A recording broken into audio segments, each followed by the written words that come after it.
Stephen King once wrote that nightmares exist outside of logic, and there's little fun to be had in explanations. They're antithetical to the poetry of fear. In a horror story, the victim keeps asking why, but there can be no explanation, and there shouldn't be one. The unanswered mystery is what stays with us the longest, and it's what we'll remember in the end. My name is Alan Wake. I'm a writer.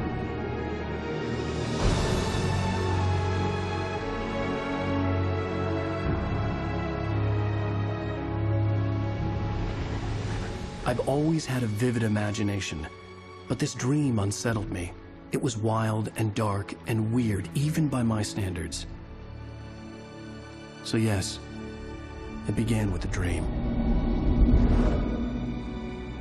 Following a typical nightmare pattern, I was late, desperately trying to reach my destination, a lighthouse. For some urgent reason, I couldn't remember. I'd been driving too fast down a coastal road to get there.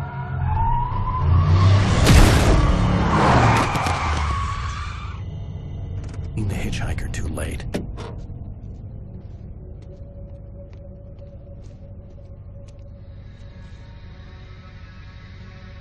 He was dead. I was convinced they'd put me in jail and I would never see Alice again.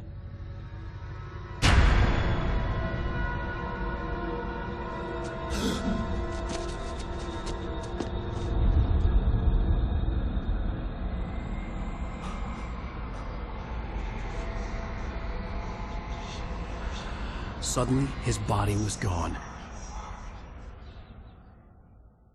I was in shock from the crash. I could hardly stay on my feet.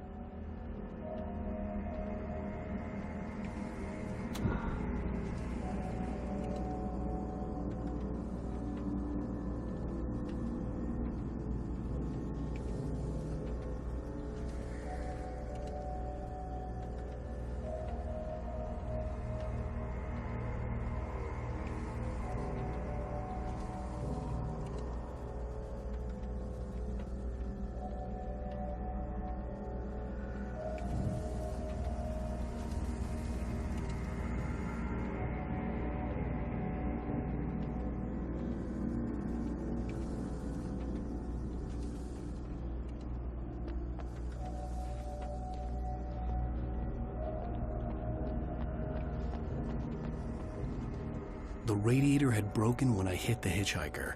The car wasn't going anywhere.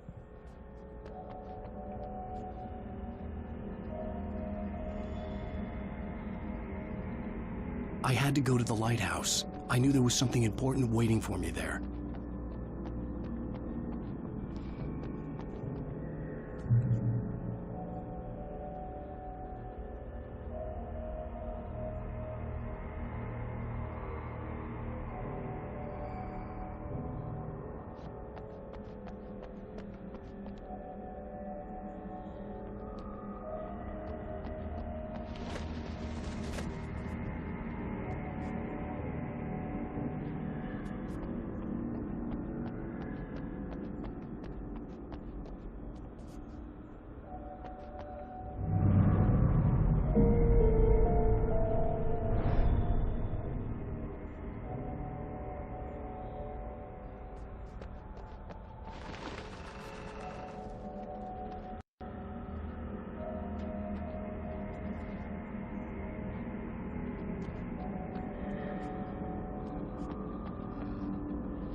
The bridge had collapsed.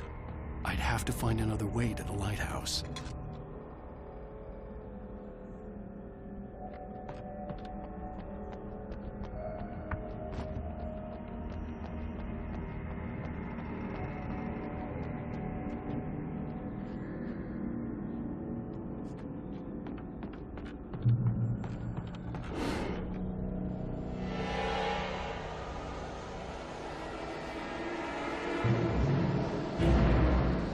You don't even recognize me, do you, Ryder? You think you're God? You think you can just make up stuff? Play with people's lives and kill them when you think it adds to the drama? You're in this story now.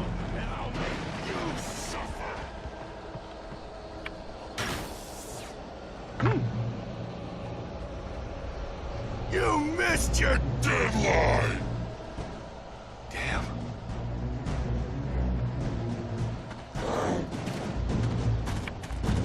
You can't stop me!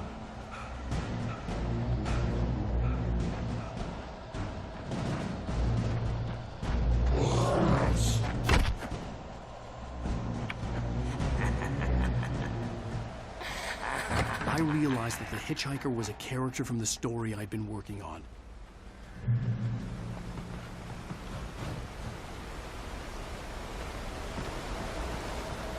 How does it feel to die by the hands of your own creation?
I was trapped. There was no way out.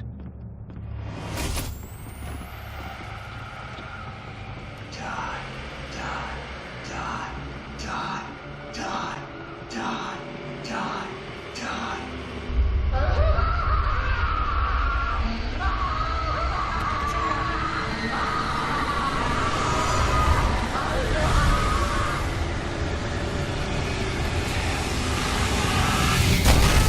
The cabin was a death trap. I had to get out.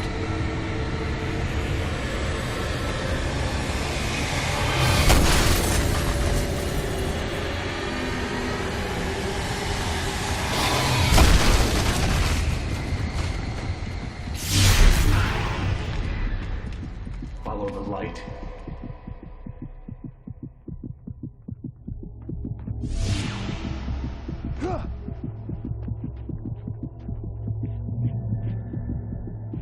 You are hurt.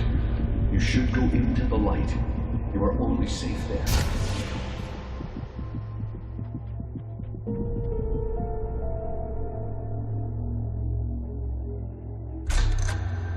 Well done.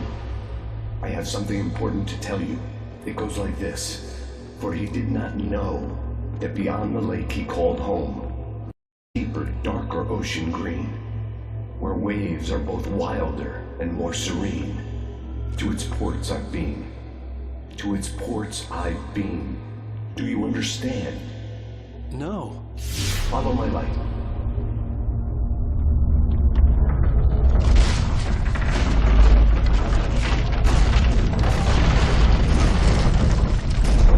I entered your dream to teach you. The darkness is dangerous. It's sleeping now. When it feels you coming, it will wake up. There's no time. I can only show you the most important thing. The hitchhiker has been taken over by the dark presence. You can't hurt him now. The darkness protects him from all harm. Only light can drive the darkness away and make him vulnerable again. Here, take the light. Turn your flashlight toward him and burn the darkness away.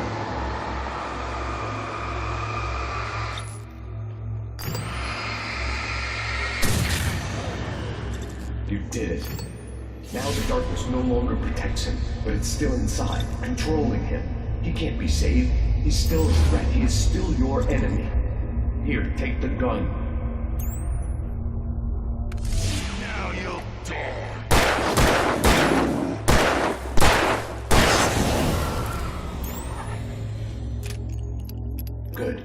done well.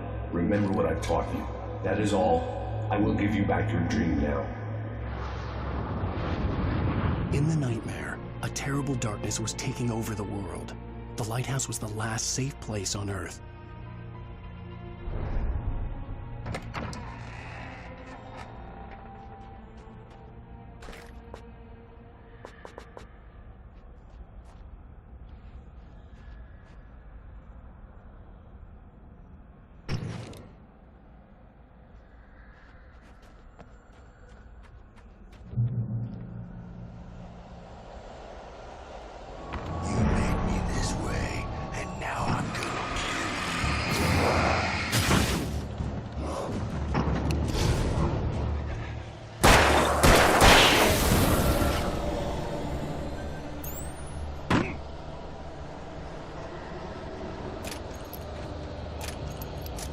This isn't Wake!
You're dead, just like...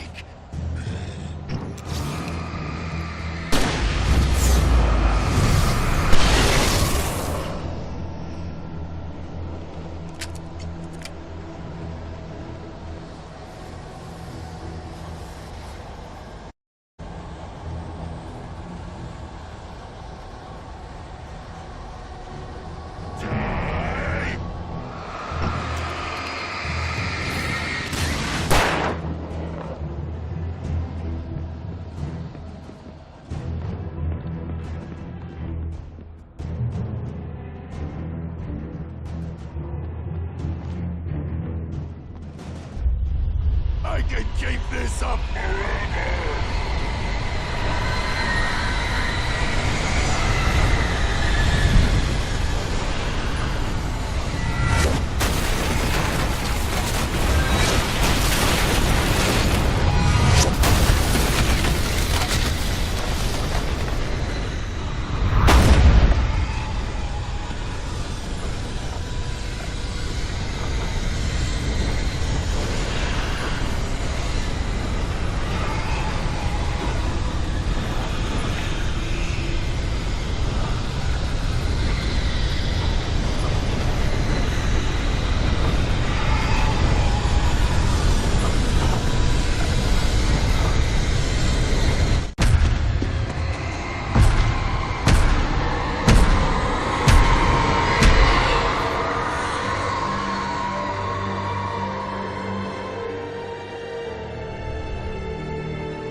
baby. Just another nightmare. Everything's fine. You dozed off. Right. Anything more than dozed off would be news for everyone. Cheer up, handsome. We're here.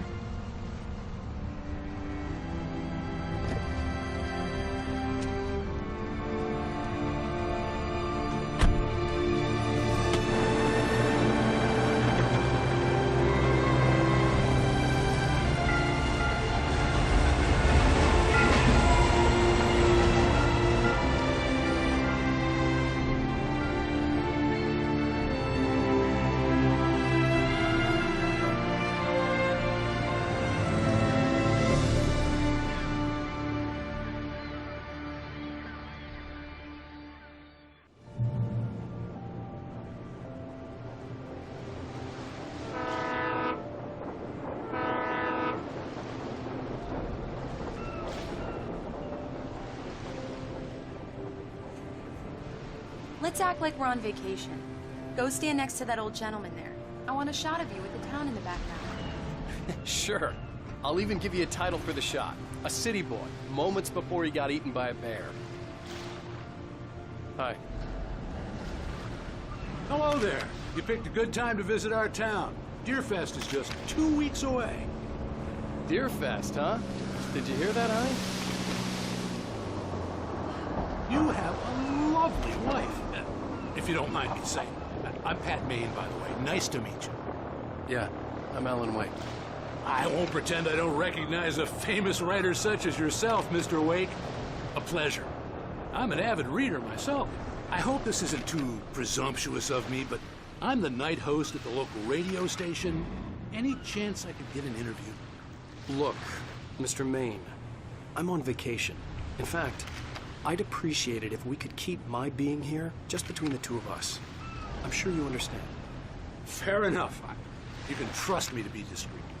Not a hard man to track down if you change your mind, though. I hope you two have a lovely holiday.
Very nice. I got a couple of really good ones. And I see you made a friend. That's cute. Right. Yeah? Hey, bestseller. How's my favorite writer? Are you there yet? Barry. Yeah. We just got here. Are the locals giving you trouble?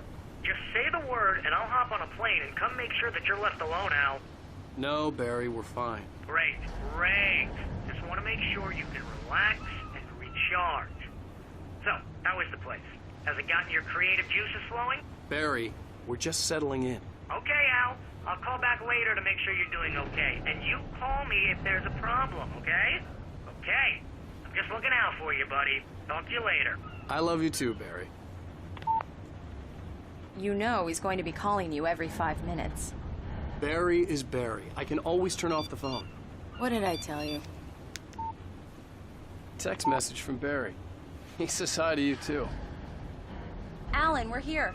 Come on, let's get back to the car.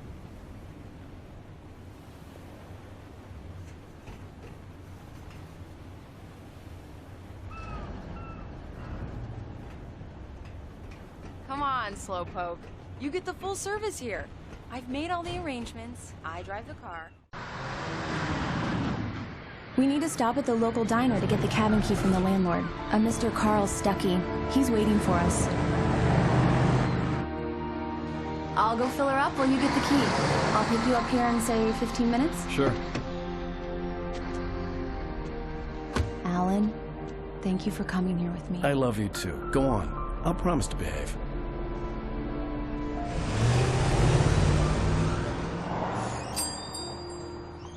I'd forgotten there were still places like this. Towns where everybody knew everybody. Welcome to the Oh Dear Diner. Hi, I was wondering if you could help me. I'm looking for... Mr. Wake. Alan Wake. Oh, God! I am your biggest fan. I know people say that all the time, but I really am. I'm glad to hear that. Rose. Rose, I'm looking for Mr. Stuckey. Carl Stuckey? Carl? Oh, of course, Mr. Wake. He must have gone to visit the restroom. He'll be back in a moment. I can't believe it. I've got all of your books. I got the cutout from the bookstore when they took it out of the window. Do me a favor, Sonny. I could really use a tune right now. Coconut, number 6 in the jukebox. I'd do it myself, but both of my legs have gone to sleep. Bad circulation. Are you serious? Yeah. Coconut again? You disgust me. Call yourself a rocker. Unbelievable. Ha!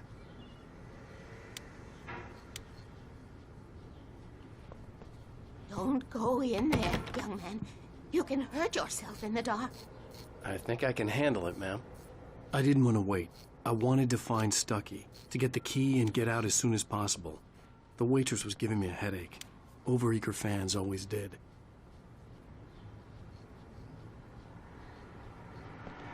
Are you staying long, Mr. Wake? I can't believe it. I'm having a conversation with Alan Wake.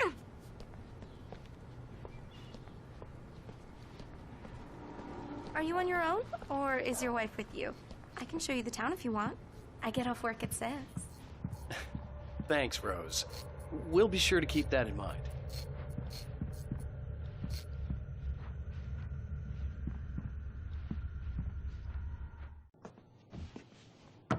Hello?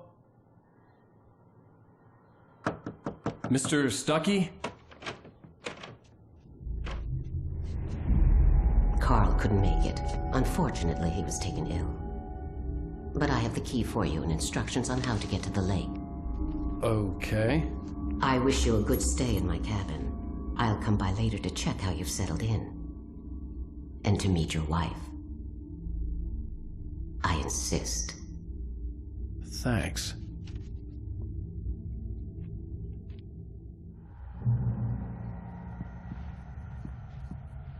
Cauldron Lake is a special place. Very inspiring.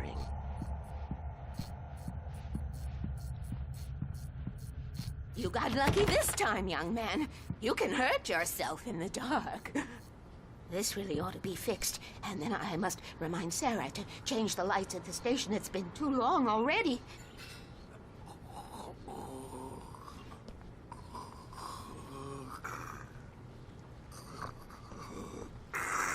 Even that sounds better than your singing. Are you all right? Splendid, splendid! Damn hernia. It swells up like a balloon if I lift anything heavier than a spoon. Yeah, splendid, splendid. It's been a long time, Tom. Good to see you. Hey, you wouldn't happen to have a bottle on you, would you, Tom? I wish. The Andersons, they're, local musicians. We're waiting for Dr. Hartman to come pick them up. They wandered off from his clinic at the Cauldron Lake Lodge.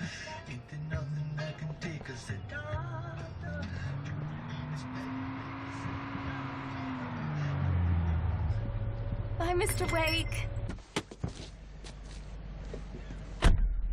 Mission accomplished. The key and the directions. My hero. I got some flashlights, just in case. Hey, wait! Mrs. Wake! Your keys!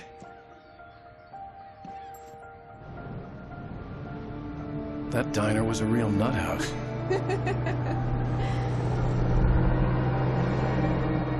Can you believe this place? This would make a wonderful setting for a book. We're supposed to be on vacation, Alice. I'll figure it out when we get back home. Okay? Okay. We can talk about this later.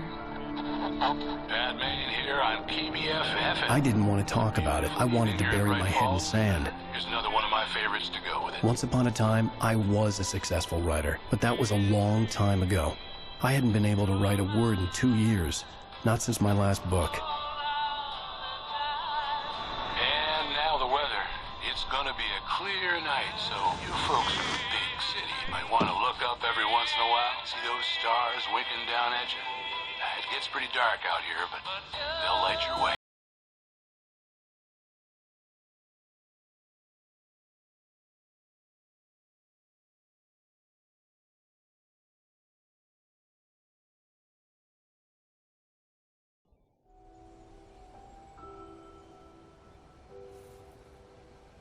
Wow. It's gorgeous, Alan. It's something, all right. Don't worry, honey. I'll get you inside safe and sound before it gets dark. And I've got the flashlight. I know. I'm okay. Alice had a phobia. The fear of darkness. I wanted to make sure we were inside with the lights on before sunset.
It's dark in there. We need lights. Can you figure out how to get the power on, honey?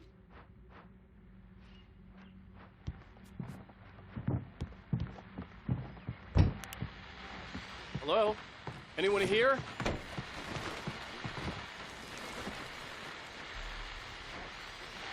The Deerfest guests have already started to arrive. Just ran into one on the ferry. Famous artist.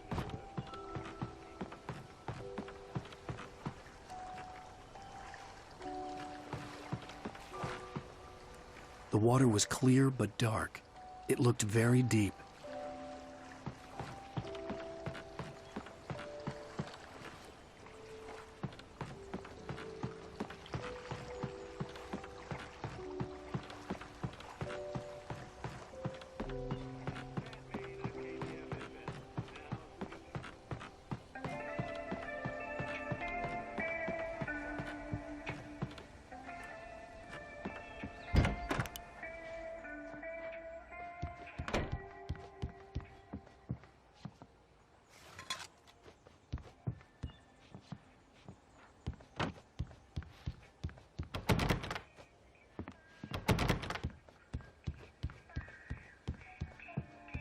The power cable goes to that shed over there.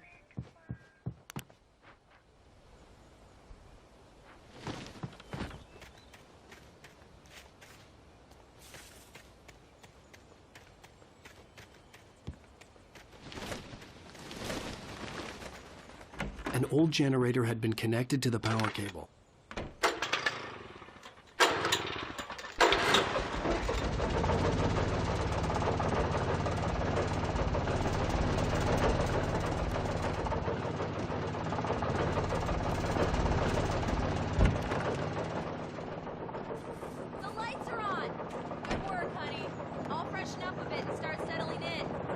Okay, I'll look around a bit. Sure thing. Have fun.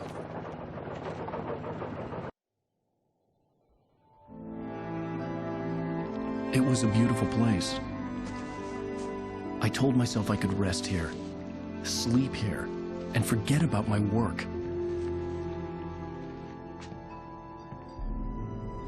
I thought we could be happy here.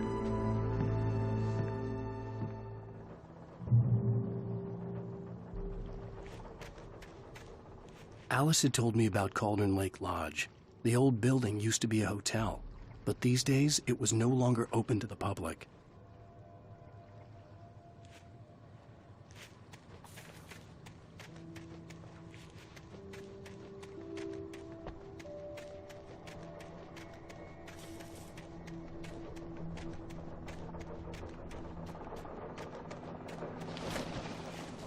The island had once been the site for a love story. Maybe it would be that again.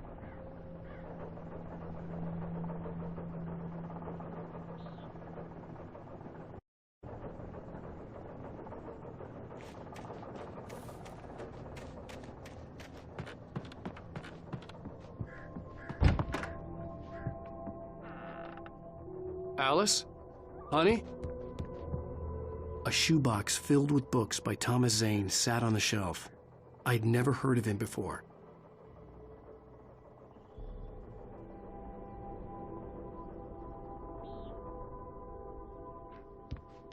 Alan, I'm upstairs.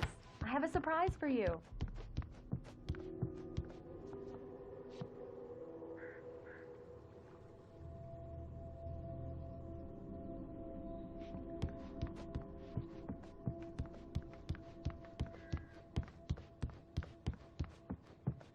Alan, come here, slowpoke. I'm waiting. Surprise! Alice? What is this? I guess I have a small confession to make. I thought maybe you could write here that a change of scenery would get you past... Damn it, Alice!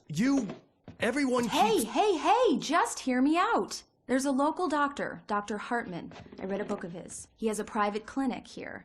He specializes in helping artists. So now you want to get me committed? No, it's not like that. That's not... Alan? Alan? Just don't! I don't want to hear it! God damn it, Alice! God damn it! I knew she wouldn't follow me in the dark. I needed some time alone to think things through.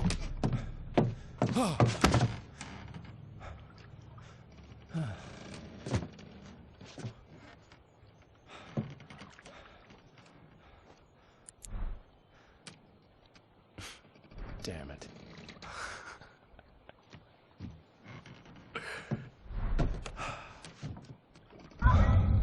Alice? Alice? Alice! The cabin had gone dark. All the lights were out.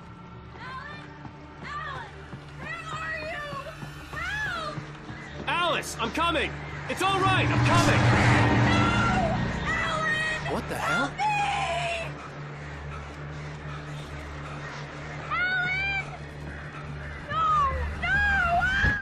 Alice? Alice?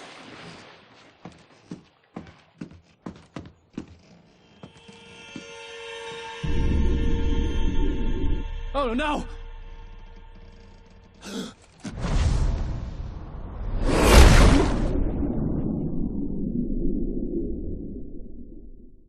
Keep going.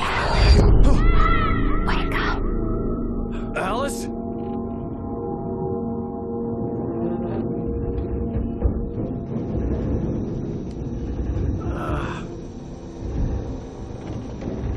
Waking up in the crashed car felt like I had woken from one nightmare and entered another. I couldn't remember how I got there. All I knew was that something terrible had happened to Alice. The phone was dead. I'd have to find help on foot.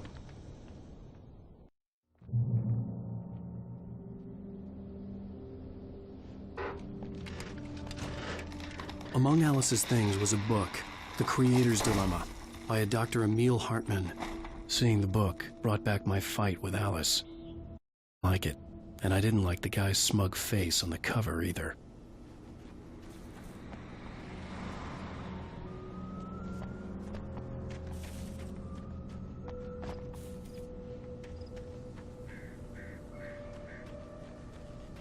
gas station was my best bet.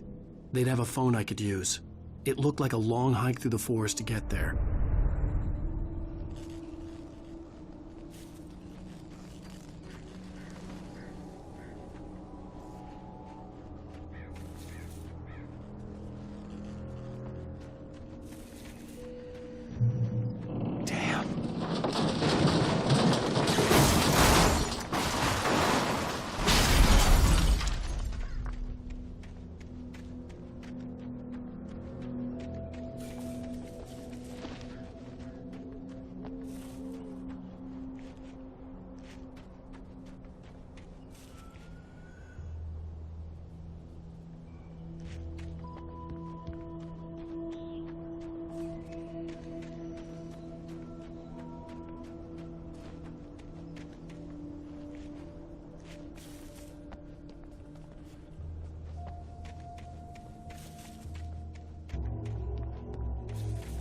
Hello?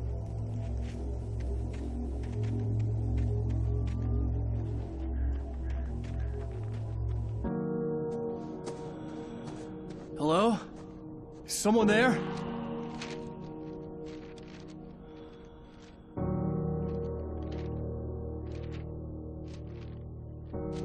The loose sheets of paper were pages from a manuscript entitled Departure. That was the name I planned to use for the next novel I had never gotten started. I was named the author. I hadn't written it. I couldn't remember writing it. In the scene on the page, the hero was attacked by an axe murderer in the woods at night.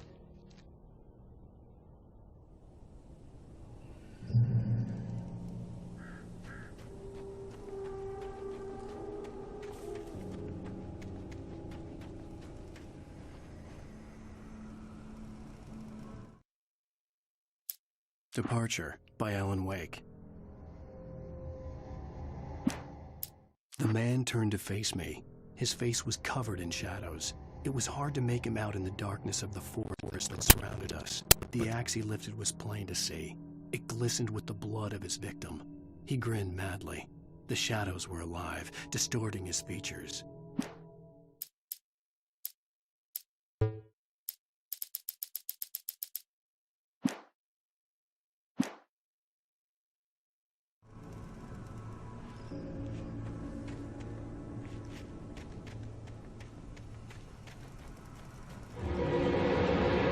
Anybody there?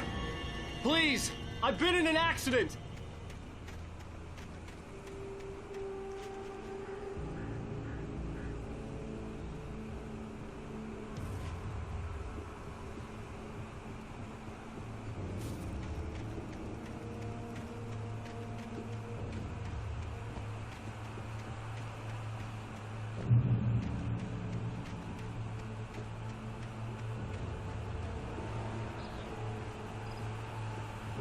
The lights up ahead were a good sign. Maybe I wouldn't have to hike all the way down to the gas station to find a phone.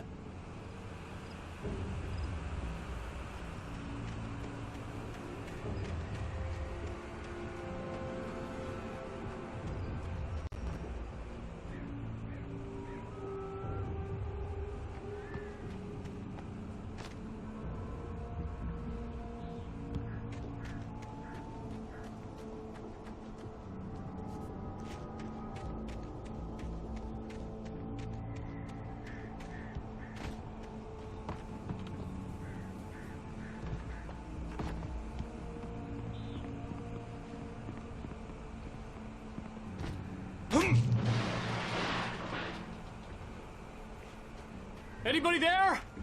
Please, I've been in an accident. Hey! Hey, you! Phil! There's been an accident. I need help. Listen, I need to... Premium cabins for rent in... Brightfall! Oh, hell. Carl Stuckey. Pleased to meet you.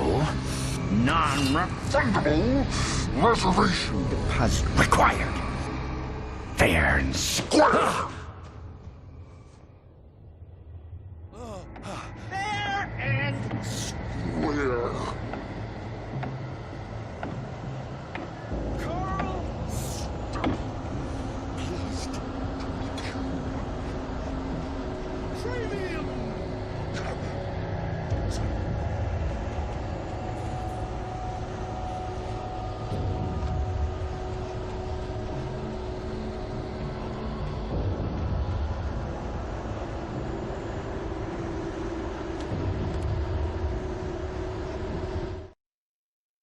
The Taken stood before me. It was impossible to focus on it, as if it stood in a blind spot caused by a brain tumor and eye disease. It was bleeding shadows like ink underwater, like a cloud of blood from a shark bite. I was terrified. I squeezed the flashlight like my life depended on it, willing it to stop coming any closer. Suddenly something gave, and the light seemed to shine brighter.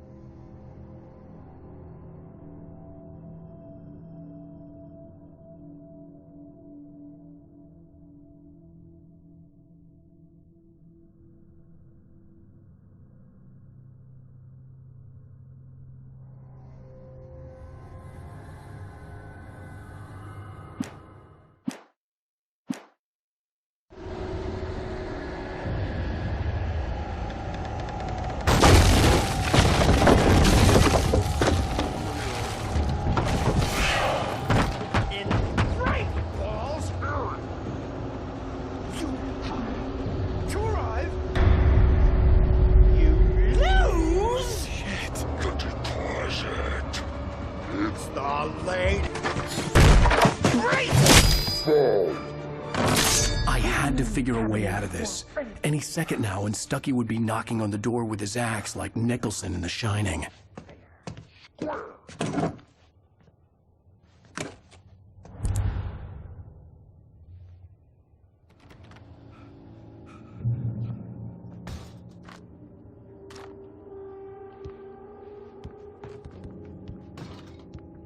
I wasn't about to open the door, as long as I was liable to catch an axe with my forehead. Trying.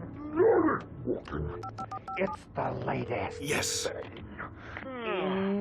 Braight-Fall's Sheriff Station. Hello? Hello? Let's go.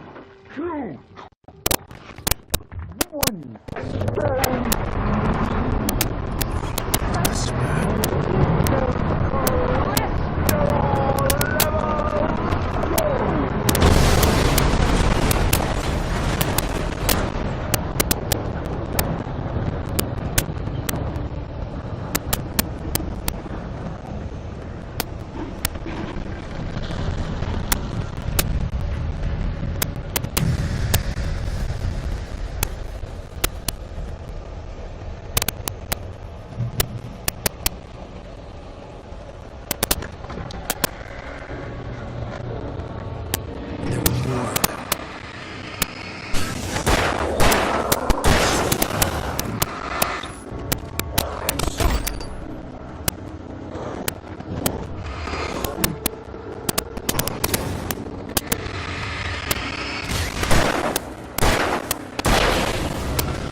I'd never fired a gun outside a shooting range, and now I just killed someone, or something.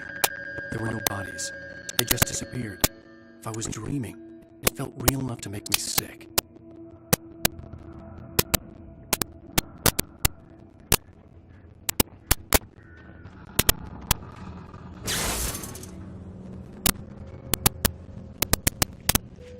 The dark forest was the last place I wanted to go, but I had no choice. I had to get to the gas station.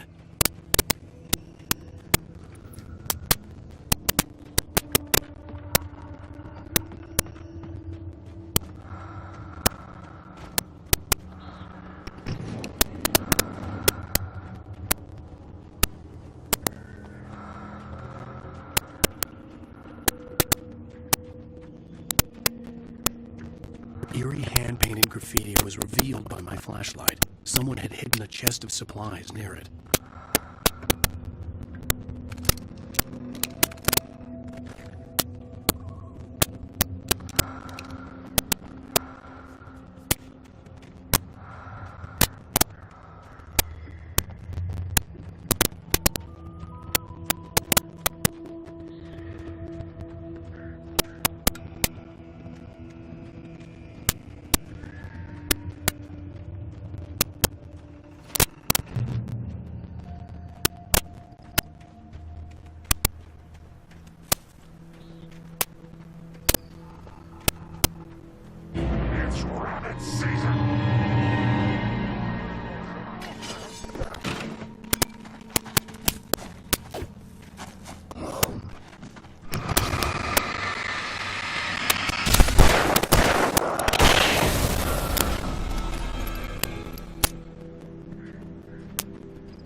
Rose knew she had been gushing, but right now, she didn't care. As far as she was concerned, her brief meeting with Alan Wake was literally the high point of her life. She watched as he got in the car with his wife. She was pretty, confident, at ease with Wake. Not like Rose. They were perfect for each other. She'd have given anything to be called their friend.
When I saw the river below, something uncoiled itself inside my head. I realized that I'd have to find a way across. I didn't even want to look at the water.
Stucky was still out there, in the dark, stalking me.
taken.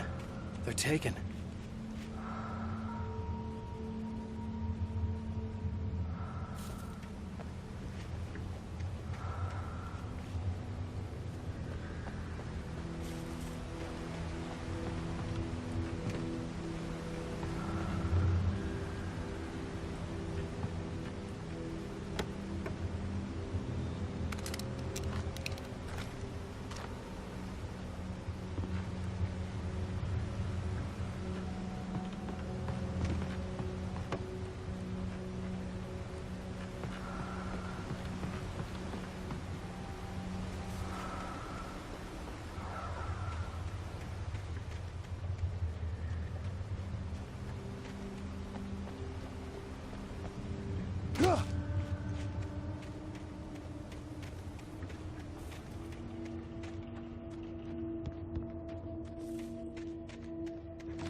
The staircase was broken. I had to make my way up some other way.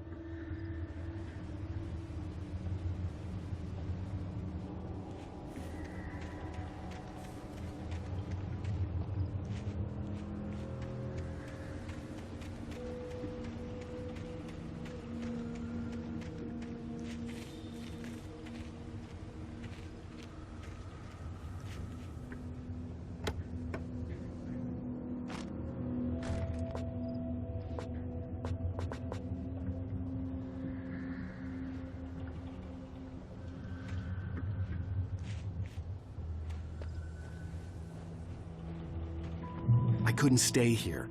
There had to be a way to get up there.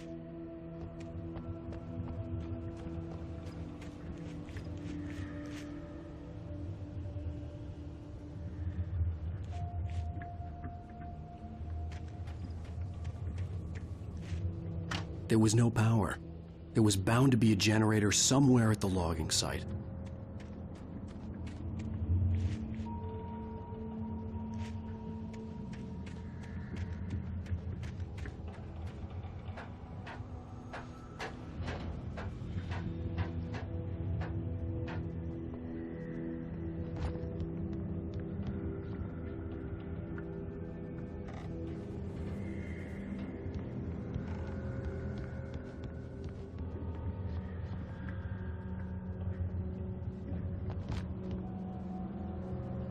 With all this forestry equipment around, there had to be something I could use to reach the top.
I heard them before I saw them, swooping down from the sky and screeching as they came. I spun around just as the cloud was upon me. For an instant, I stared into 100 dead eyes, black pearls glittering in the darkness. I raised the flashlight and the swarm exploded like fireworks. Feathers burned, turned into ash. I couldn't hear my scream above theirs.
Well, I was just outside for a breath of fresh air, and what a night.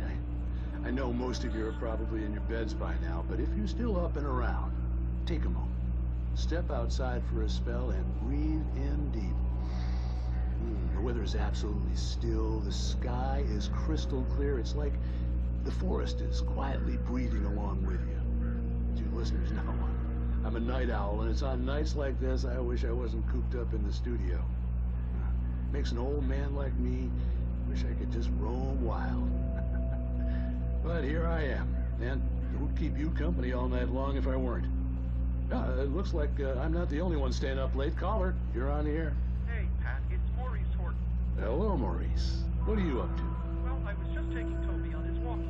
Oh, isn't it beautiful out there? Sure, but Pat, the reason I called is that Toby heard something rustling in the undergrowth and took off after it, and I couldn't find it. Probably a rabbit. Sure. Toby loves rabbits. Well, sure. Anyway, I figured that, if anyone runs into Toby, they could grab him. My number's on his collar. And Toby's a friendly dog? Toby loves people. Usually he comes back, but we were pretty far from home, and it sounds like he went pretty wild there. Great dog, but just too tough for his own good. Well, Maurice, it's out there now. Hope Toby comes home soon. Yeah, thanks, man. You have a good night now.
At first, I kept finding the pages as if by accident. The book I couldn't remember was either a terrible and true prophecy or an act of creation that had rewritten the world. I began to hunt the pages feverishly, for they held the answer to the mystery. With it, I could save myself. With it, I could save Alice.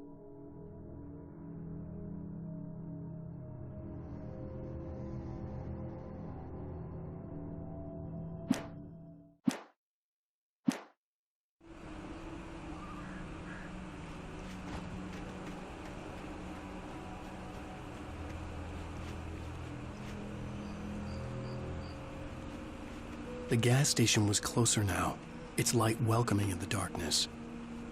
Paul makes the best dogs in the state. Belly Burster is the best with no coat. Monster Dog is second best. The famous dog is...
I stepped into the gas station's garage. It was dark and quiet. The place was a mess. It looked like someone trashed the place or that there'd been some kind of fight. Light spilled into the room through an open door at the back, and I made my way toward it. Without any warning, I was blinded by a bright light. An old portable TV on the shelf had come alive by itself. Impossibly, I could see myself on the screen, talking like a madman.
cabin on Cauldron Lake?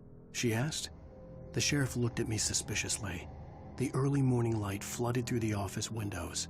I would probably never have gotten out of the woods alive without her help, but I couldn't tell her the truth of what I'd faced the previous night. She'd think I was lying or crazy. She'd lock me up, and she wouldn't help me find Alice.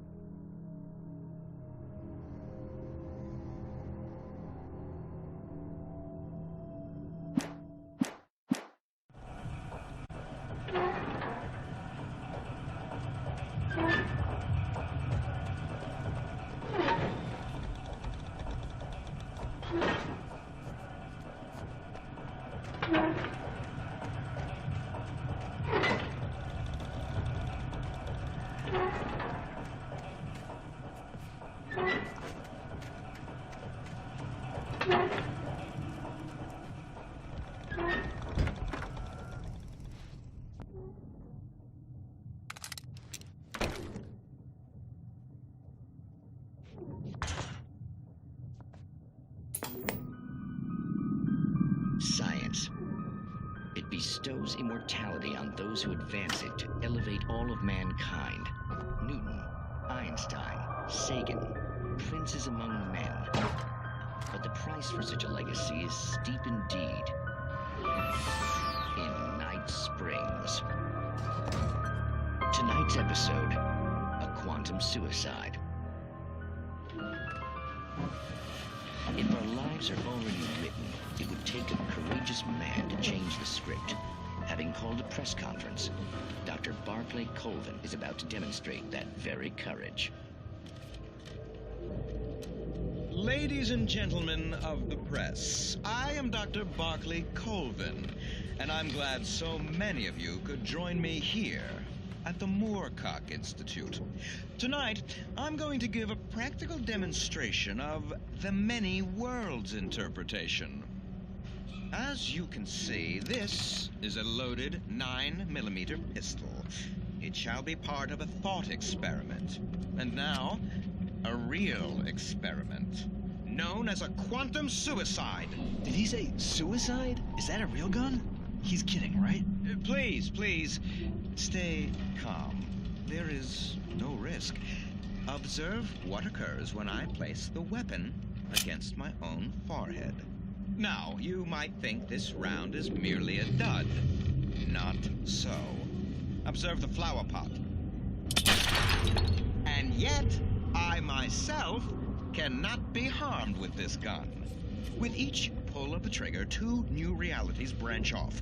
One in which the weapon didn't fire, and one where it did. With my machine here, I have ensured that this reality is always the former. I have bestowed upon myself quantum immortality. Under no circumstances can this gun kill me. So wait. What you're saying is that every time you pull the trigger, in another reality, you die? Yes, of course, but that's completely trivial. There's an infinite number of things that could happen at any moment, and they always do happen somewhere. The point is, this one thing did not happen here. You're insane, Colvin. Insane? Insane? Hey, was this thing supposed to be plugged in? I stumbled on it. You fools! Gaze upon quantum immortality.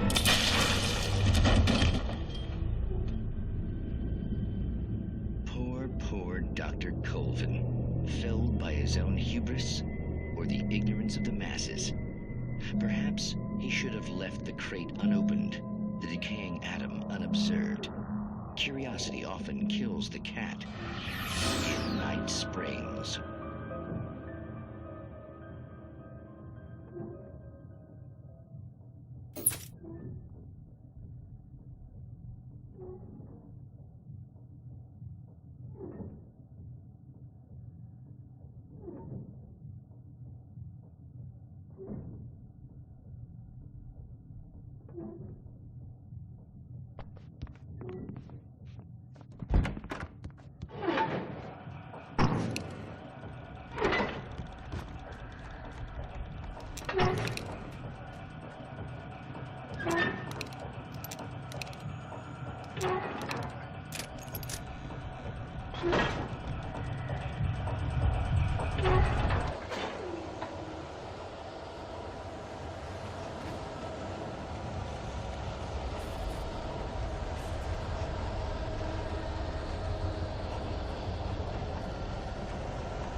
you might think. It can be dangerous. It requires patience, even with the engine to cool. Dropping tools. Bounce is an easy and fatal mistake to make. Count your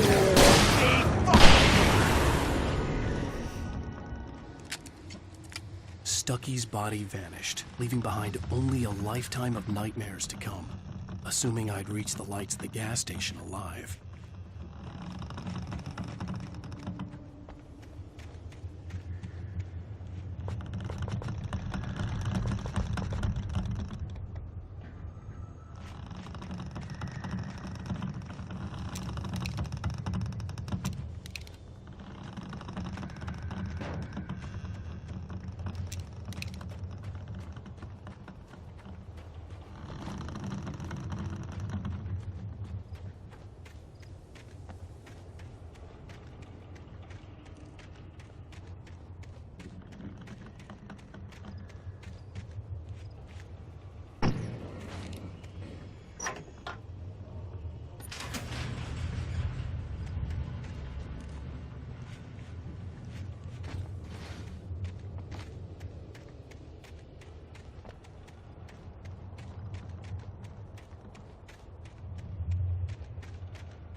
I recognized the parade float I had seen in Braight-Fall's when I first arrived with Alice.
After the insanity I had just experienced in the darkness, the lights of the gas station felt comforting. At least for a moment, the sane world reasserted itself.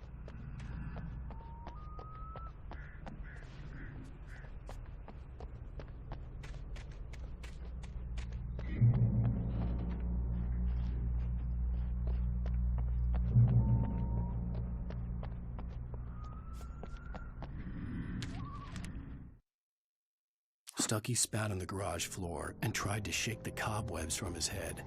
Ever since the couple never showed to pick up the keys, things had been fuzzy. Something, a feeling caught his attention. Stucky looked up and stared as his brain tried in vain to process the horror before him. He stumbled back, knocking over a can of oil. A black pool spread across the floor while he struggled for a brief moment, then let go as the unrelenting darkness engulfed him.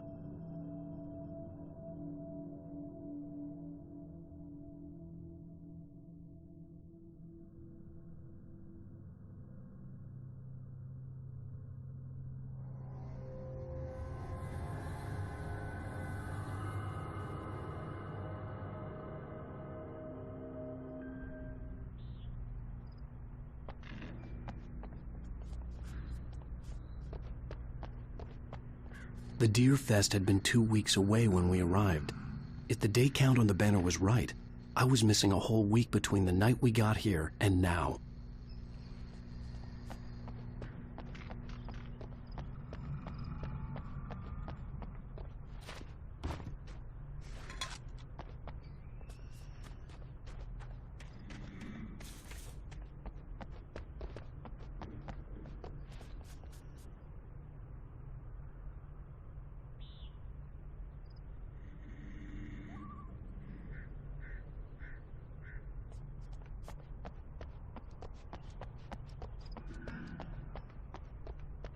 I had to get inside the gas station to find a phone to call for help.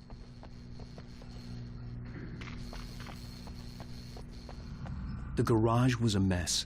It looked like someone had trashed the place, or that there'd been some kind of fight. All right. I'll keep writing. Outside, there's only darkness. Outside the cabin, outside the story, there's only darkness. I can feel her presence in the dark. Just now, I could smell her perfume in the room. I'll reach her. I'll fix it up. I'll bring her back. The story will come true. If I stop, she's lost. I don't believe this. It'd been me on the TV, talking crazy. Was I losing my mind?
Braight-Fall's Sheriff Station.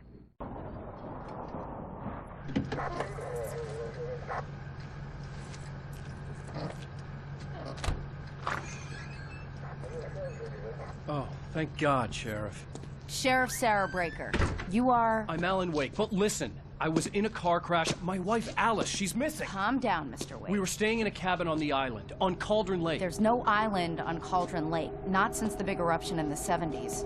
Please, I can take you there, okay? You look like you've taken a pretty bad knock to the head. Are you okay? Listen. We'll figure this out. Please get in the car. We'll swing by the lake and then we'll go to the station, okay? Mr. Wake, have you seen Stucky, the guy who owns this place? I realized I couldn't tell her what had happened in the forest. She wouldn't have believed me, and then she wouldn't have helped me with Alice.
Previously on Alan Wake.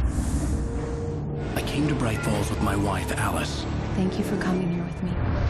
I thought maybe you could write here. I don't want to hear it! God damn it, Alice! Now, she's missing. Alice? Alice?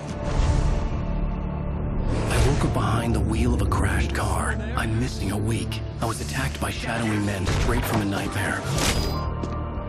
The sheriff took me to the lake Alice and I had stayed at, but the cabin had disappeared.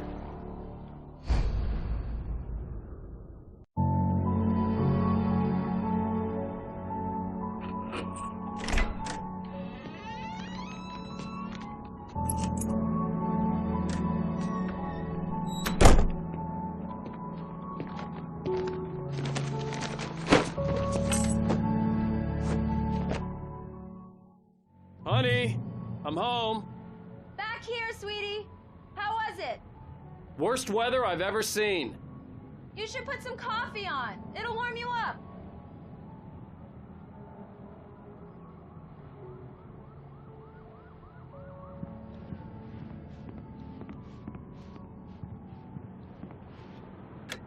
Coffee's on. Great, thanks. I'll need it if I'm gonna finish this by tomorrow.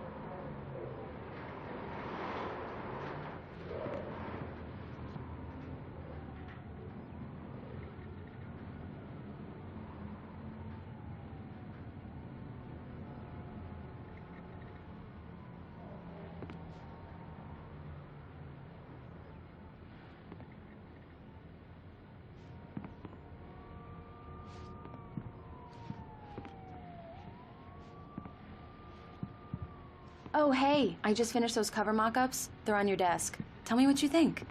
No kidding. I didn't think you'd get them done this quickly. On occasion, I can perform all sorts of miracles, my dear. Oh, really? Well, you seemed to think so last night.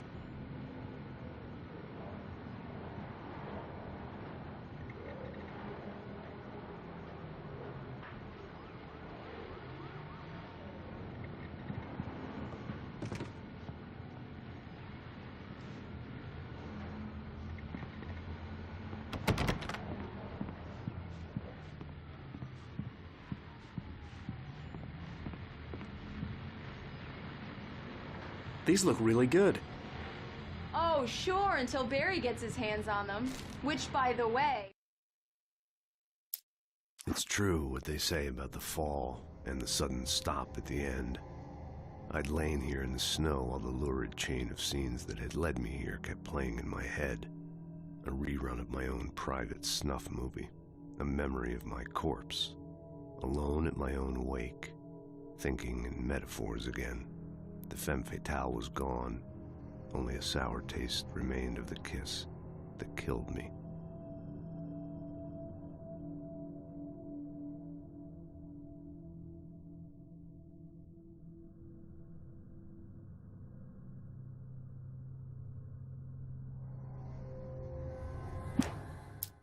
This was a late goodbye. 13 years after I'd gotten my revenge, it had finally caught up with me. It had been a long time to bear the pain. My blood painted the snow red. A gruesome slushy dissolved all the scattered painkillers and leisurely dripped down to the sewer, mingling with the bile of the city, becoming one with it. I can see them now, my wife and my baby. Honey, I'm home. Will happen over my dead body. The last time was the last time. Oh, and speaking of Barry, he called. Alan! Alan, please check the fuse box. I'm right here. I'm on it, honey. Please hurry.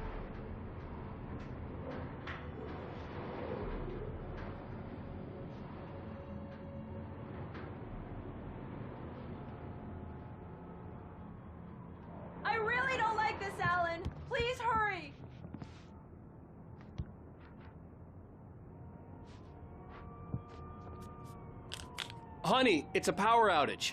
I've got the flashlight. Okay. Hi. You okay? I'm sorry. It just really spooked me. Don't worry. We'll just break out the candles. I know it's stupid, but it's just...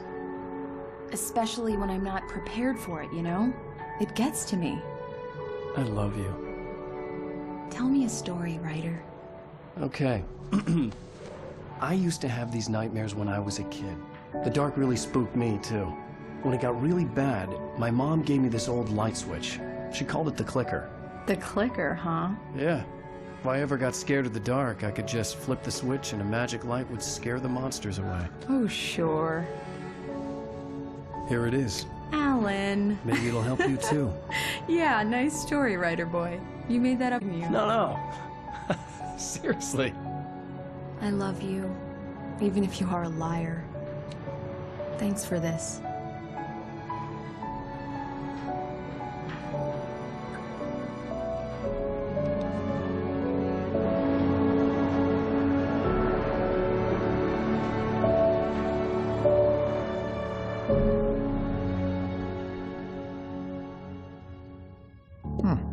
How do you feel, Mr. Wake? Any nausea, disorientation, anything like that?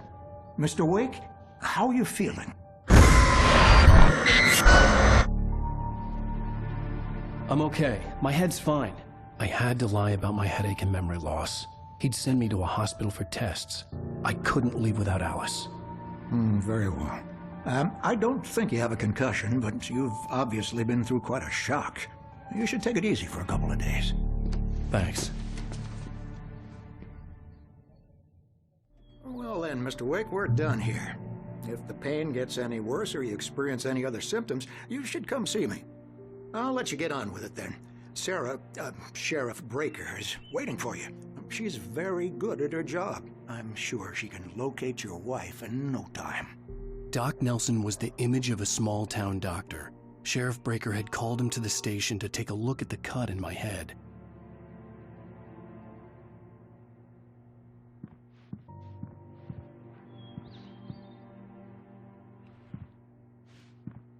I'm sorry you had to cut your morning fishing short for this, Doc.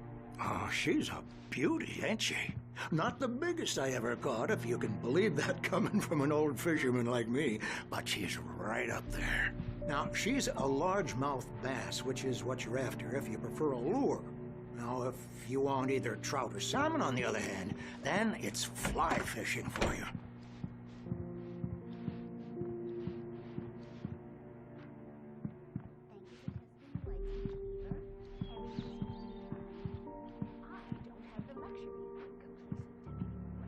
I believe you'll find the sheriff in her office. Just go down the corridor. I'll be sure to take care of it, Miss Weaver. Have a nice day now. Very good. I'll come back later on to remind you, just in case. Mr. Wake, the sheriff is waiting for you in her office down the corridor. That was Cynthia Weaver. I guess you can call her the town eccentric. She used to be the editor of the local newspaper, but she's focused on, other things these days. She'd fit right in where I come from. As you can see, she's a little obsessed with maintaining the light bulbs of the whole town, refuses to step on shadows, things like that. Back in her day, she wrote about all sorts of weird things in the paper. Braight-Fолls has a colorful history. Of course, what small town hasn't?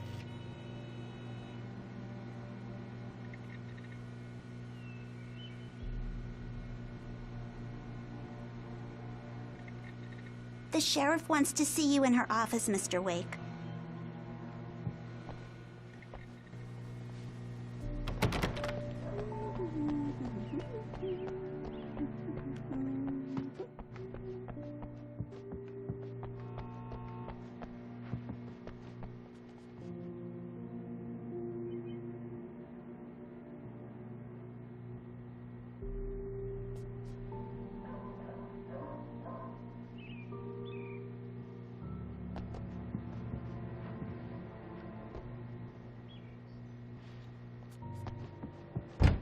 Come in, Mr. Wake. Your phone's on the desk. The battery was dead. It's charged now. Have you started looking for my wife yet? My men are already on it. Now, can you tell me what happened? I'm not sure. I can't remember. We were arguing. I walked out of the cabin. The cabin on Cauldron Lake? How did you end up at Stucky's gas station? I wanted to tell her what had happened last night, but I couldn't. She'd lock me up. Excuse me. I need to take this. Hello? Alan, please help me. Alice? Stop talking to the law. You'll do exactly what I say if you ever want to see your wife again. Who is this? Go to the back lot. There's a hole in the fence on the left. Look inside the junker. I left a little something there to convince you we're all on the same page here. After you ditch the cops, you're gonna meet me in Elderwood National Park. There's a spot called Lover's Peak. Midnight. Don't do nothing stupid, pal. We're watching you. Mr. Wake, can I help you with anything? I need to get some air. The sheriff said I could go out back. Of course, Mr. Wake. You can get there through the cell corridor. Yeah, it's Mulligan here. I'm at Stucky's gas station with Thornton. There's no sign of him. Over. Wait.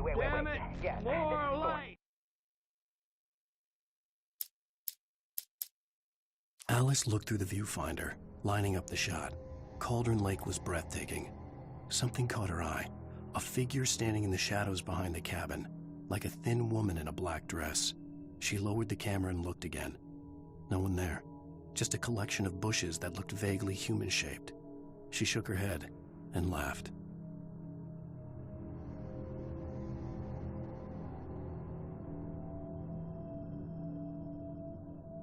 Look, I don't like the goddamn shadows in here. Hey! I couldn't go anywhere yet. I had to play along with the caller. Alice's life was at stake. Hey, mister! Hey, can you turn the lights on? The deputies, they don't understand. They won't listen to me. I need it to be bright. Thank you, man, thank you. Hey, you're all right. You're a good guy. Don't let anybody tell you different. You know, I shouldn't even be in here. The cops, they got it all wrong. See, sure, I beat him up, but I wasn't drunk. I mean, I wasn't drunk at the time. I only got drunk afterward. Okay, listen, you gotta listen carefully now. Here's the kicker. That wasn't Danny. No, sir. It only looked like him. You wanna know who it really was? I'll tell you who it really was. It was a goddamn space alien! I know it sounds like something that a drunk would say, but believe me, I wasn't drunk then.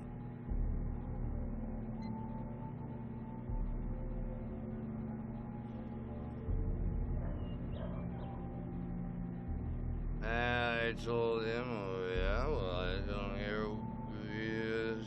Where on your feet?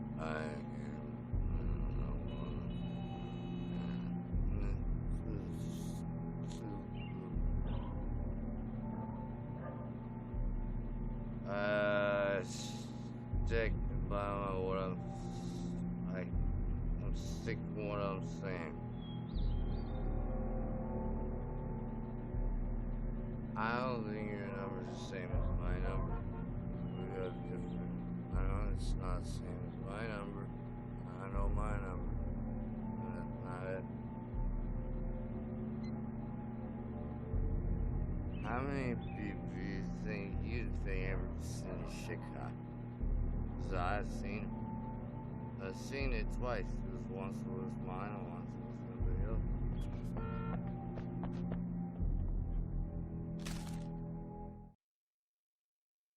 In spite of its human mask, to describe the dark presence as intelligent would have implied human qualities on something decidedly inhuman. Nonetheless, it found the one spot in the diner that was dark enough. Some light spilled into the corridor, ravaging it, but it took the pain, horrible as it was, The writer would soon fix that. He would be coming to the one place where it still had power.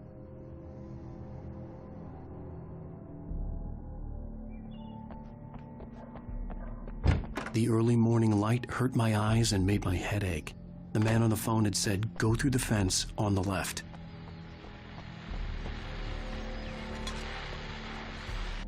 Well, folks, it's been another long night, and it's about time for me to sign off for a while. God knows I need my beauty. Just one more item before I go. It's been a busy night for the sheriff's department. We've had a few broken windows, even a report of shots fired on Main Street. Deputies Mulligan and Thornton had to deal with two intoxicated young men who were celebrating the completion of their Deerfest float. Now, folks, we get this every year. I know it's exciting, the big day's almost here, but let's save it for the party and leave the gunplay for the shooting competition, huh? There's no point in getting all worked up yet.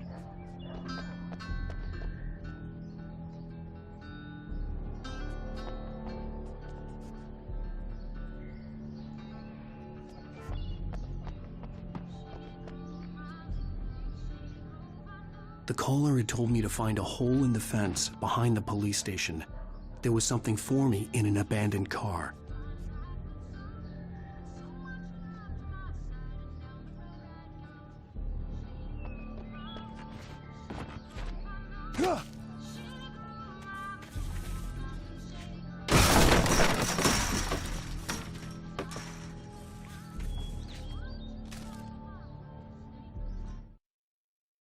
The kidnapper fired his gun one last time, and the shadow vanished into the darkness it had come from. Seeing to it, Wake, the thought of Alice in his hands was revolting. We stood on the wooden platform of Lover's Peak, the waterfall in the mountain behind us, the lights of the radio mast blinking red in the heights above. I fought with the urge to take a swing, force myself to speak. Let's cut the act now.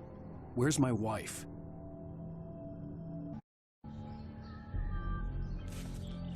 Alice's driver's license had been placed on the front seat. The caller meant business. Barry? Ow! Ow! Thank God! Where the hell have you been? I've been trying to reach you for a week, you and Alice. I've been worried sick. I flew out yesterday. I'm here in Braight-Fallz. Barry, listen to me. I'm at the sheriff's station. Come and get me. I can't talk now. Al, what the hell is going on? I had to get the sheriff to let me go. I needed to get to Elderwood National Park to meet Alice's kidnappers.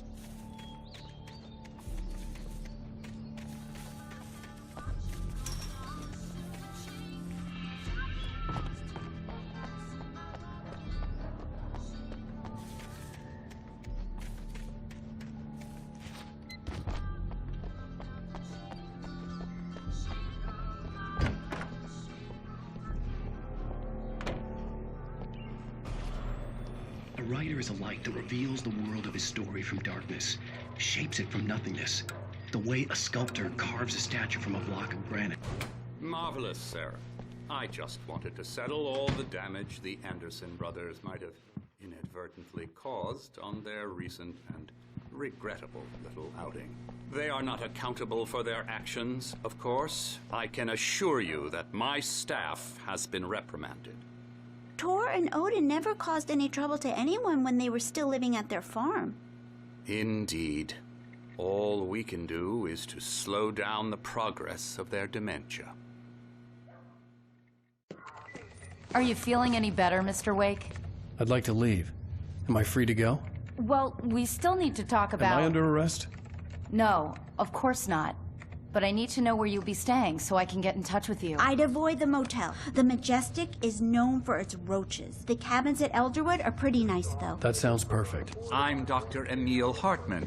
I'd like to invite you to stay at Cauldron Lake Lodge. Did you talk to my wife? I had the pleasure of discussing your situation with her on several occasions. Did you set something up with her? I invited her here. My clinic is a place where... Oh! Hey! Oh, my! Take it easy.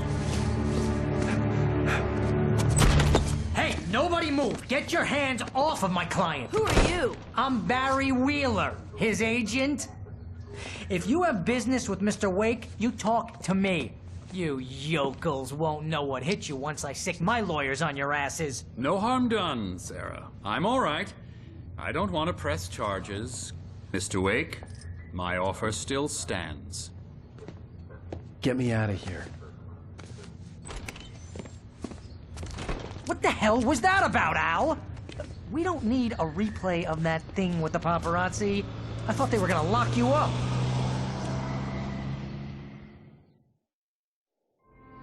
I had to talk to someone. I told Barry everything. He thought I was certifiable, but when he heard about the manuscript, I had him. The fact that I'd written something, even if I couldn't remember it, was enough for him. He smelled money. And he believed that Alice had been kidnapped. Anything beyond that was another story. I had a midnight appointment with the kidnapper in a place called Lover's Peak, somewhere in Elderwood National Park. The plan was to rent a cabin. I don't like it, Al. I don't like any of it. It's not good. In fact, it's the absolute opposite of good. Mr. Wake! Barry, you found him. Hi, Rose. Oh, wow. I was just thinking about you, too. Great. I was just bringing Rusty some coffee. He's on the balcony, looking after Max. Poor thing. I really need to go. Great to see you again, Mr. Wake. Later! Who's Max?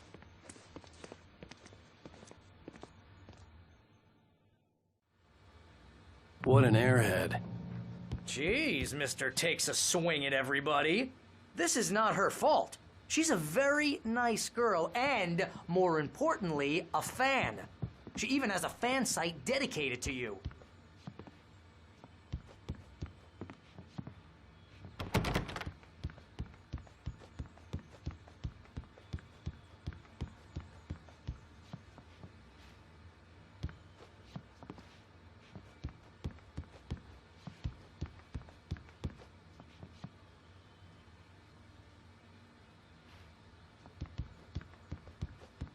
Seriously, Al, what you were saying in the car, just listen to yourself. What, you shot a guy and his body just disappeared? When was the last time you slept? What, are you high? Have you been drinking? Wait here.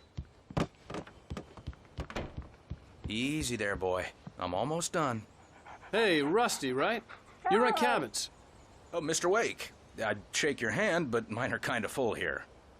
Actually, I'm sorry about this. Would you mind grabbing the registration form from the desk? It's just across from Bucktooth Charlie. Okay, sure. What happened? Crazy poachers. Max here got his foot caught in a trap. Do you understand what it sounds like when you say stuff like that? Don't get me wrong, it's a good story, could be a bestseller. But when you start confusing fiction with reality, you're buying yourself a ticket to the funny farm. Seriously, Al, you can't just go and meet a kidnapper. Those situations always end up in disaster.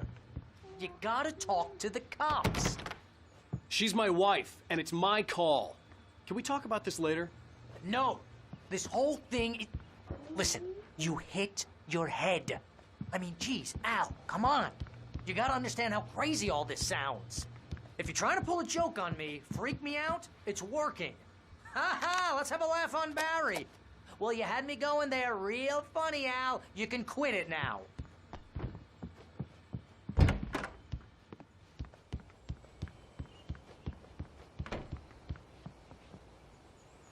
I think this is the form you wanted. And here are the keys. Okay, you're all set, Mr. Wake. Glad to have you staying here. Thanks. Can you tell me how to get to Lover's Peak? Oh, sure. It's at the end of the nature trail. Just follow the paths, you'll get to it eventually. It's an easy walk. Nice spot, too. If you have any trouble finding it, just keep your eyes on the radio mast. It's right below that. Oh, and hey, if you take a walk in the woods, watch your steps so you don't end up like Max. Look, Al, you're asking me to believe that you shot a dude who went poof into thin air.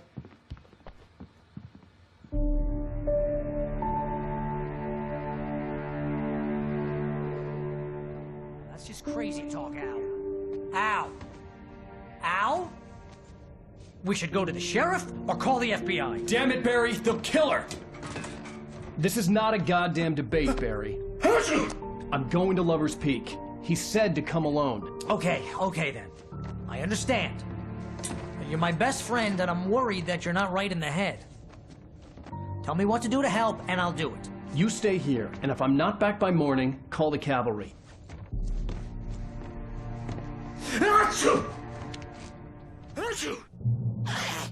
Just be careful with the natives, Al. These yokels are dangerous. Everybody hates a tourist, or it'll be deliverance all over again. Bless you. Oh, this place is trying to kill me. I'll bet there's mold in here, spores, poison ivy, God knows what. This is so not worth a 15% commission.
I'll hold down the fort. I'll be with you in spirit every step of the way, Al. Locking the door now. Barry had never gotten along with Alice, but he knew Alan loved her with an almost frightening intensity. And now something had happened to Alice. And here was Al armed with a gun and saying things people got put in padded cells for. It was as if his friend had experienced a massive psychotic episode and was now totally disconnected from reality. It scared the shit out of Barry.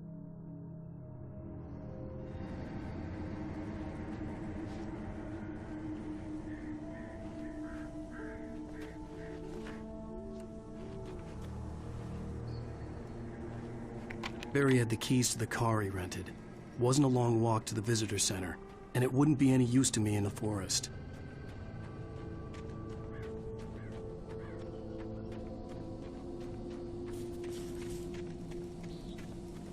I knew I should have gone to the cops. This wasn't the smartest thing I'd ever done, but I was still angry with Barry for trying to talk me out of it. These people had called me right in the sheriff's station. The cops wouldn't scare them, and they had Alice.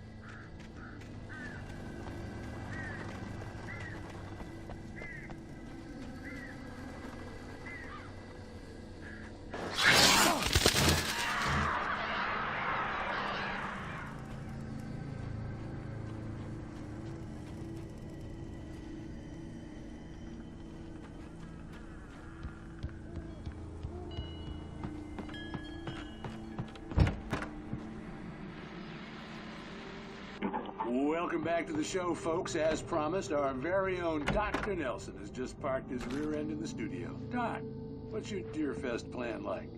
My plan? You make it sound a lot more organized than I ever seem to manage.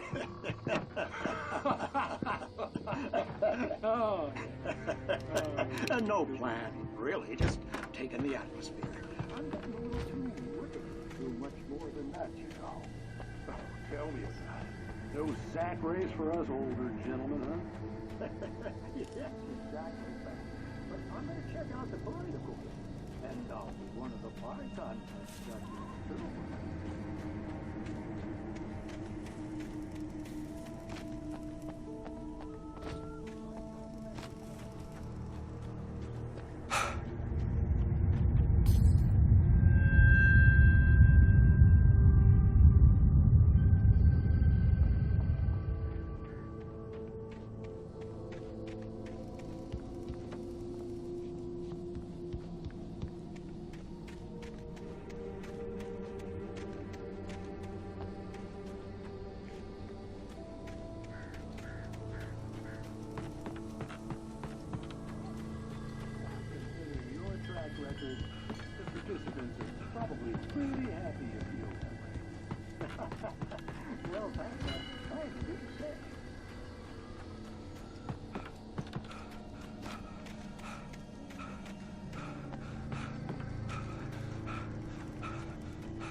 Crime and punishment. The cancer and cure of civilization. But some crimes are impossible to punish, especially in Night Springs. Tonight's episode, The Man in the Mirror.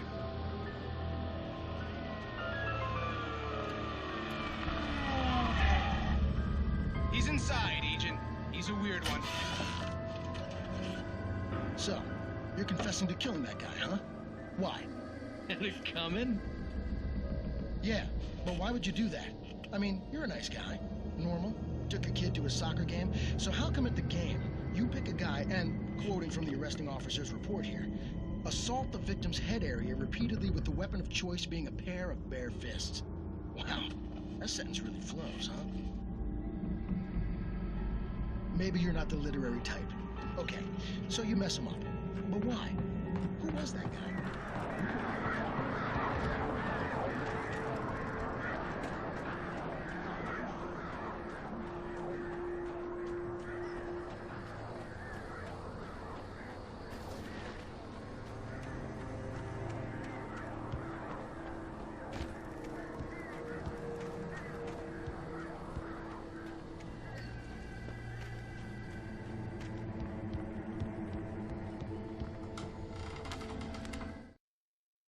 Rose knew that Rusty was in love with her, and she liked him too. She liked him a lot. He taught her to dance, and life had certainly taught her the value of a man who was gentle. He treated her well, made her smile, made her feel good. But Rusty wasn't the prince of her dreams, and that tended to underline the unbearable truth. She was no closer to that Hollywood magic than he was.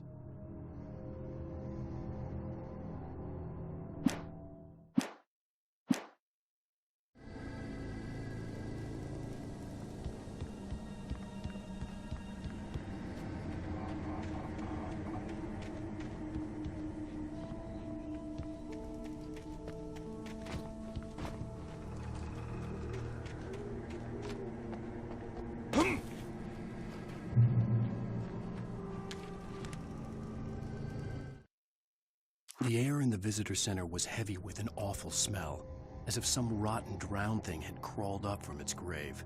Rusty kept coughing blood. My eyes were drawn to the twisted shape of his broken leg. The attack had been vicious.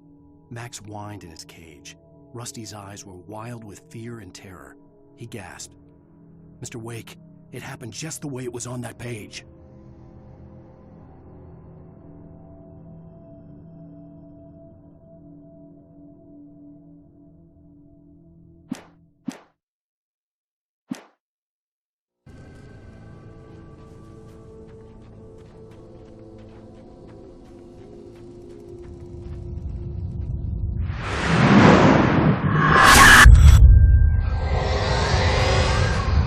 Vision left me weak. This was no head injury.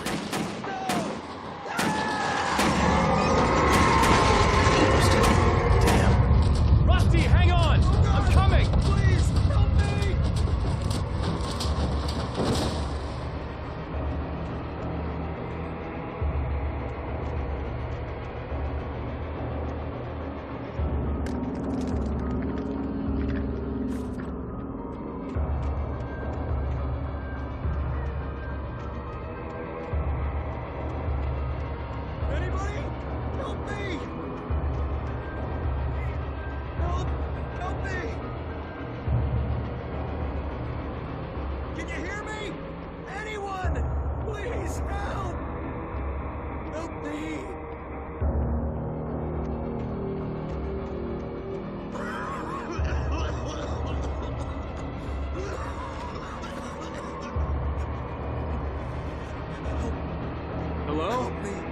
Somebody back here. I'm back here. Hey, please help me. Mr. Wake? Oh, hell. It happened just the way it was on that page. I found. Came true.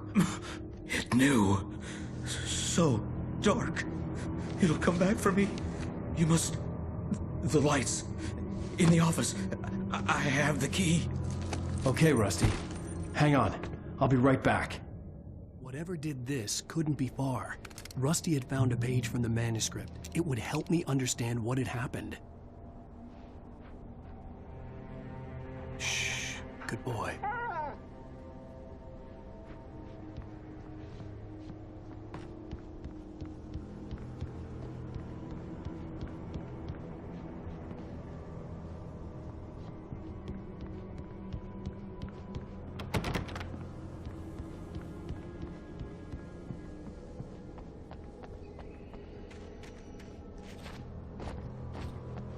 The only way to make sure that Rusty was safe was to get the power running and the lights back on. The visitor center was sturdy, but the impact turned the front of the building into splinters. Rusty was thrown across the lobby like a rag doll and hit the far wall hard. It didn't hurt until he tried to move and saw his leg bend the wrong way, felt the broken rib stabbing him on the inside. Rusty howled in pain and fear, suddenly afraid to die alone.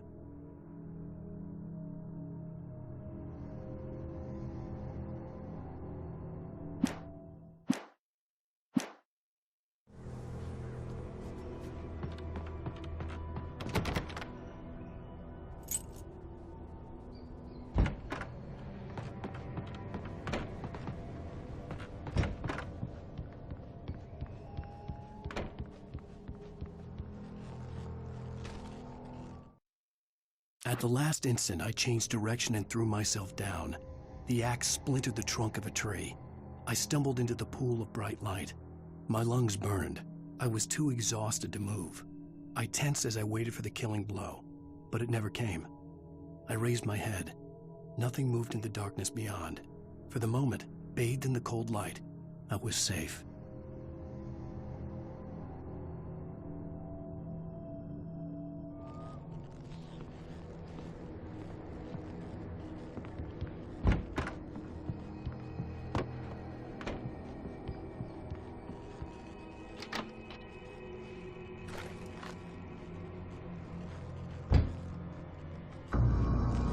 I was too late.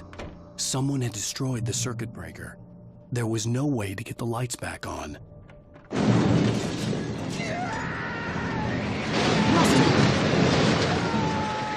Rusty!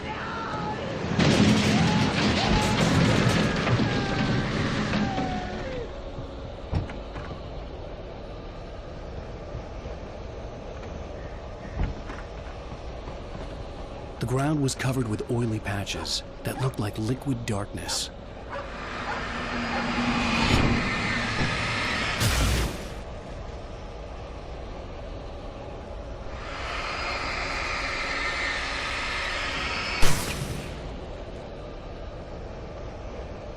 Hunters need hunting licenses.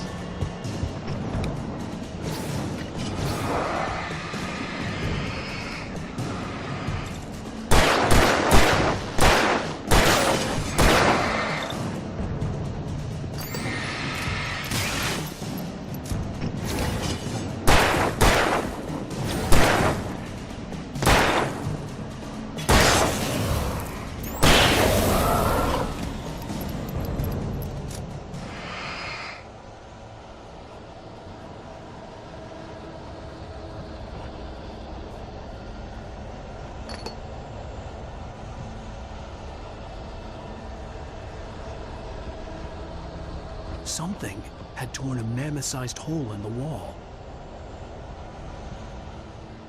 Please don't feed the animals.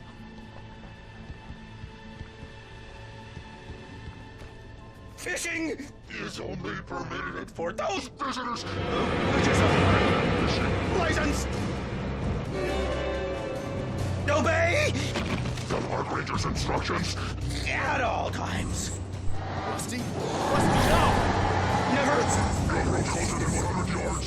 Two bears and wolves never approach any other wildlife closer than 25 yards. Pets must be leashed at all times. Never leave your pet unattended.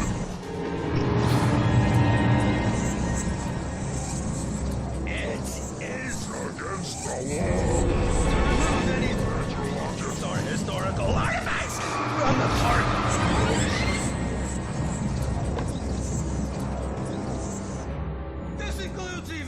Rocks. You may. I go on the river. Or even several berries!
Forget about it, Barry. It's just me going crazy.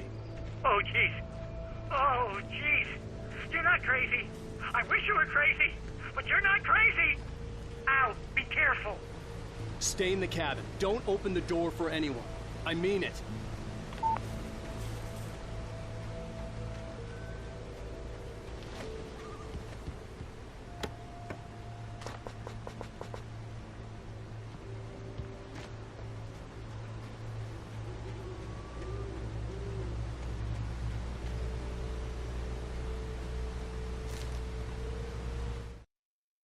In that last instant of consciousness, Rusty thought about Rose. He was older than she was. Rose was barely out of her teens, but she made him feel young, train wreck his long-dead marriage had been. He still wore the ring. He'd been waiting for her to tell him to take it off. Now she never would.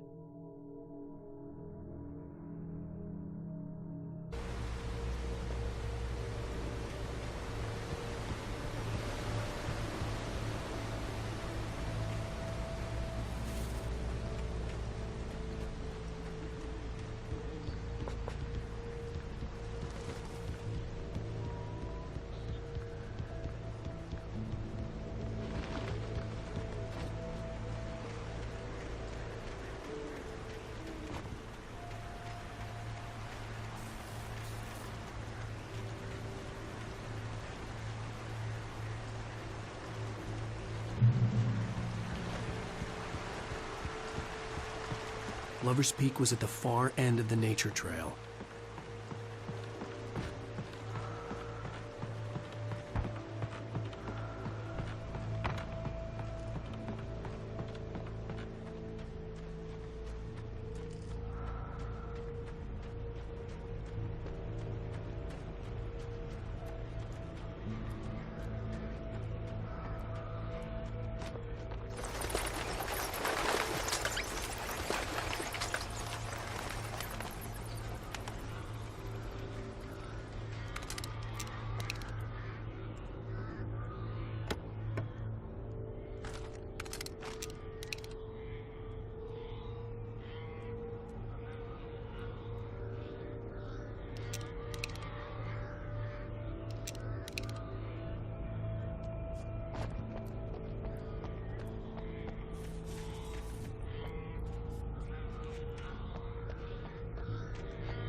Nobody in Braight-Fall's seemed to know where Al was, but Rose, the waitress at the diner, had seen him.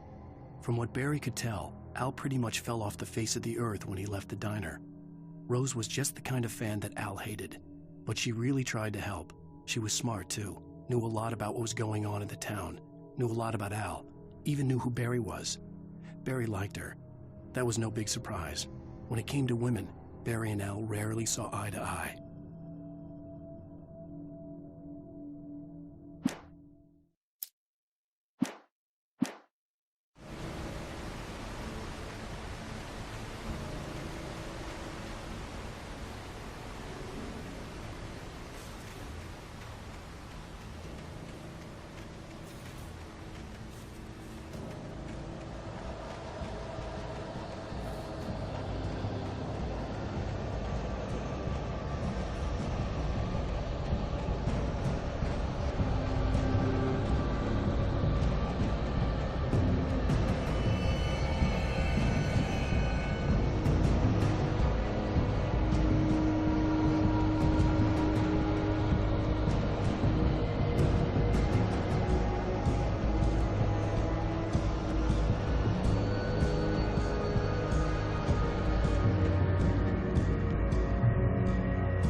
I turned the corner, afraid of what the flashlight's beam might reveal. Suddenly, a roughly painted symbol of a torch glowed in the light. Behind it, hidden by a rock, sat a battered metal trunk. It was here for a reason, packed with supplies, batteries, flares, ammo, things you need to make it through the darkness of the night. Something left behind by someone who knew what I knew, and more.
Agent Nightingale didn't want to be in Braight-Fålls.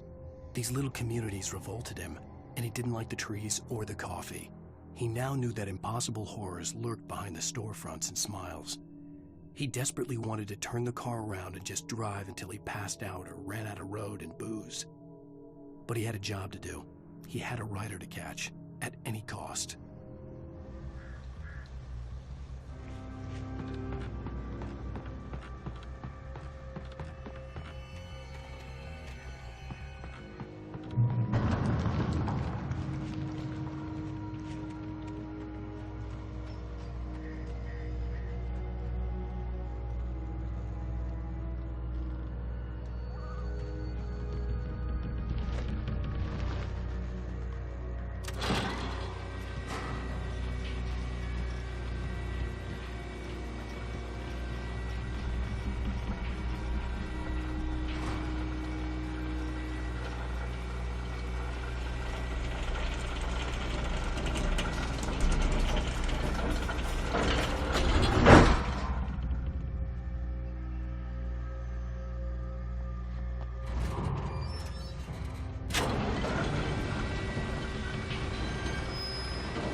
We gotta get moving. More of them coming.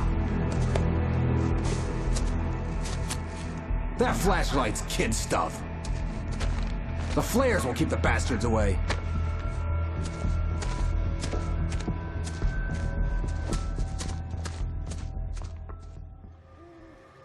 You can see them too?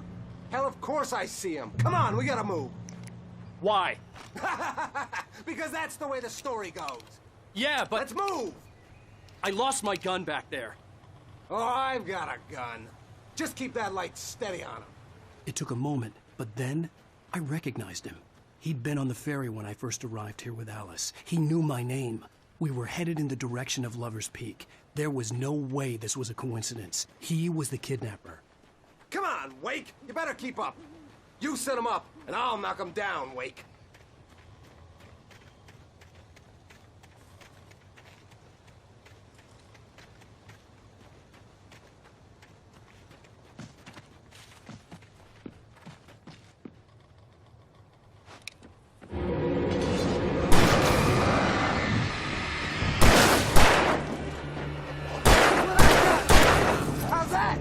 Bring it!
Lover's Peak. Right up these stairs, Wake.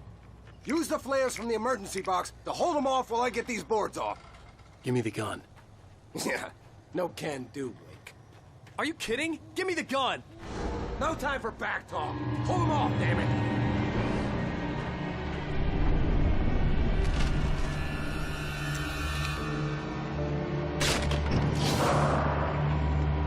Just a little longer. Scare them off.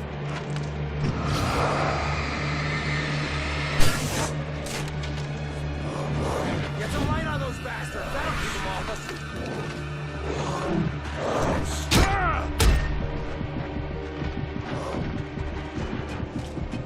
Just a little longer. I almost got it.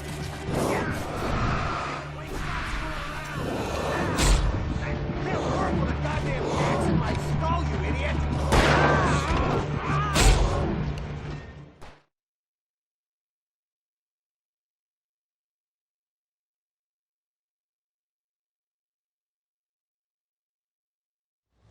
Right up these stairs, Wake. Use the flares from the emergency box to hold them off while I get these boards off. Give me the gun. Yeah, no can do, Wake. Are you kidding? Give me the gun! No time for back talk. Hold them off, damn it!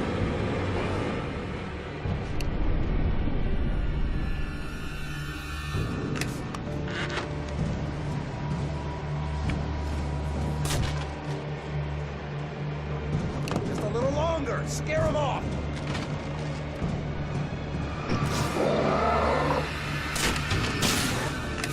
Get some light on those bastards. That'll keep them off us.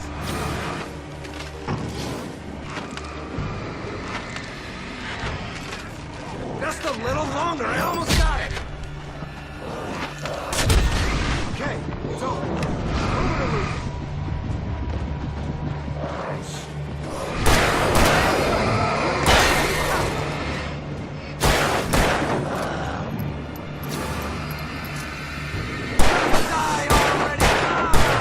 That's what I got for you.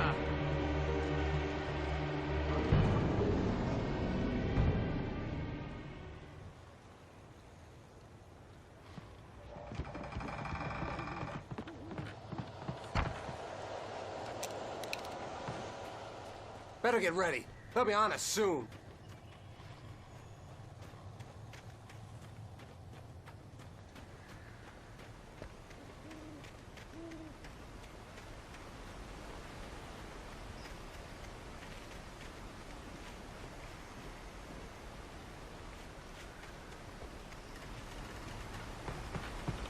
This is it, Wake. The last stand. There's more flares here. Get ready. We fight them as long as they keep coming. Give me the goddamn gun! They're coming! That's not how this goes. Get with the program, Wake.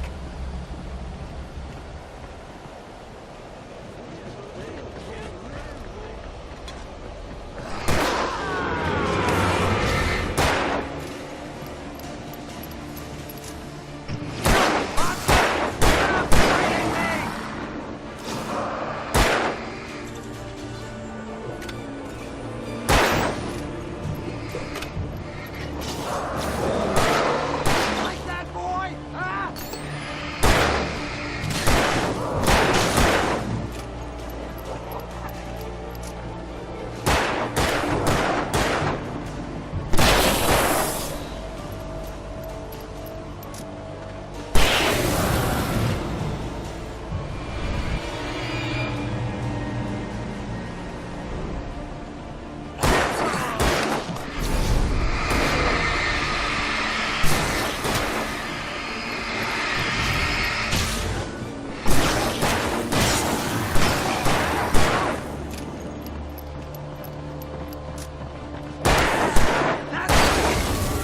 This is a piece of cake, Wake.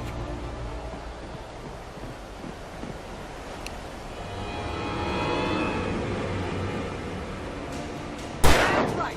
You just keep on. Got it, boy.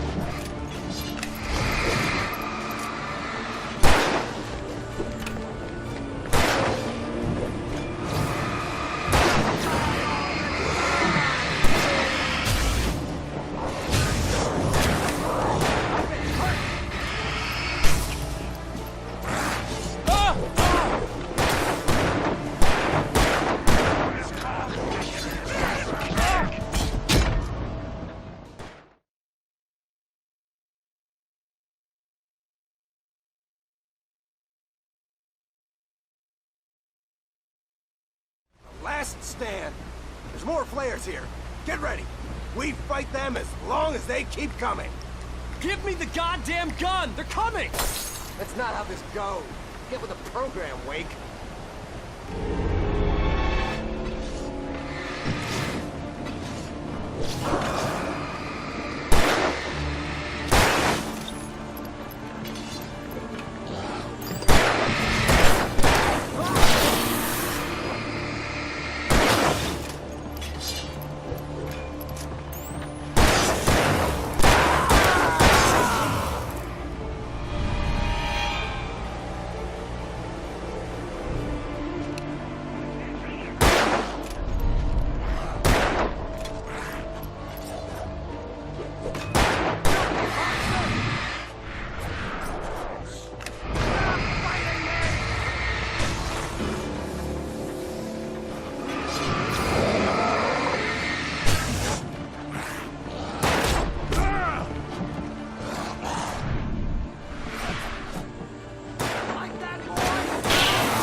Last stand. There's more flares here. Get ready. We fight them as long as they keep coming. Give me the goddamn gun! They're coming! That's not how this goes. Get with the program, Wake.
More flares here.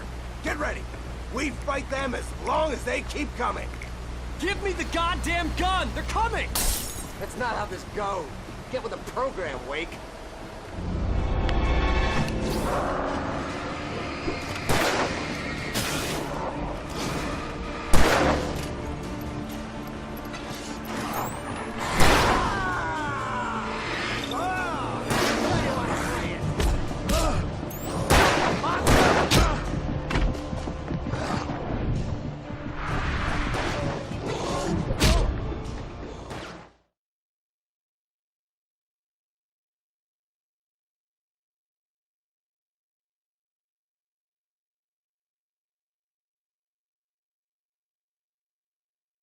Last stand. There's more flares here. Get ready. We fight them as long as they keep coming. Give me the goddamn gun! They're coming! That's not how this goes. Get with the program, Wake.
I'm scared.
The act now.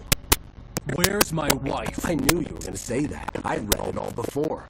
You're a hell of a writer. Congratulations. You're going to bring about something glorious and terrible once we get you some proper editorial control. What the hell are you talking about? Where's Alice? I want the entire manuscript, or she's going to suffer bad. You touch her at all.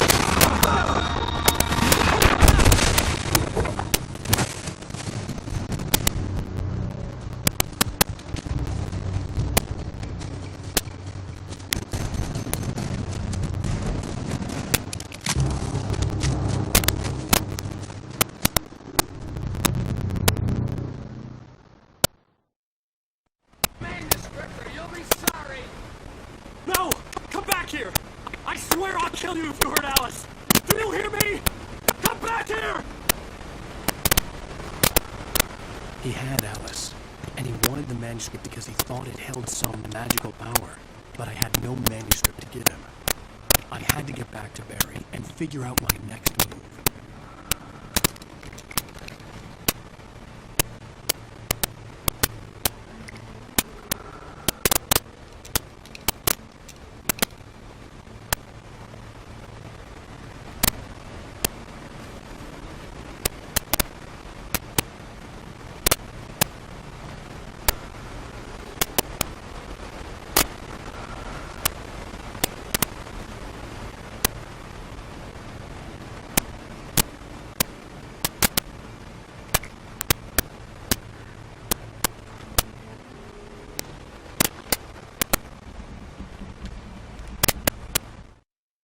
On more than one occasion, Alice had tried to explain to me how it felt to be afraid of the dark. To her, darkness wasn't simply the absence of light. It was something more tangible than that. It was something you could touch and feel. Worse than that, it was something with a mind of its own, something malicious and malign. For her, things changed when they were wrapped in darkness. They turned into something else, something foreign. And nothing was safe or innocent anymore. I'd never really understood what she meant, until now.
Rusty warned me. It hurt like hell.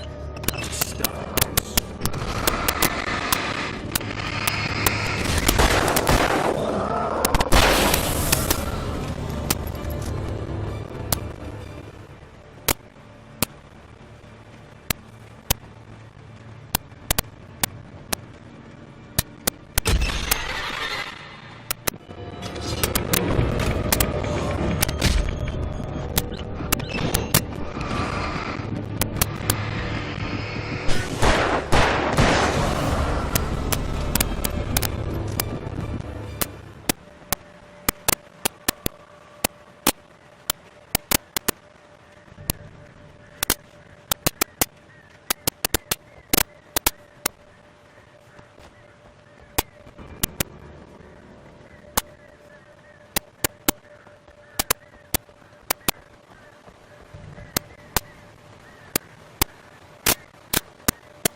Sarah didn't care about the legal threats Wake's agent had made. She let Wake go without argument, because there was something about him she couldn't quite put her finger on, something that reminded her of her father. She didn't think Wake was his wife. Then she thought about the way he waited in the Hartman, that hair-trigger rage flaring up without warning.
The night had been one desperate situation after another.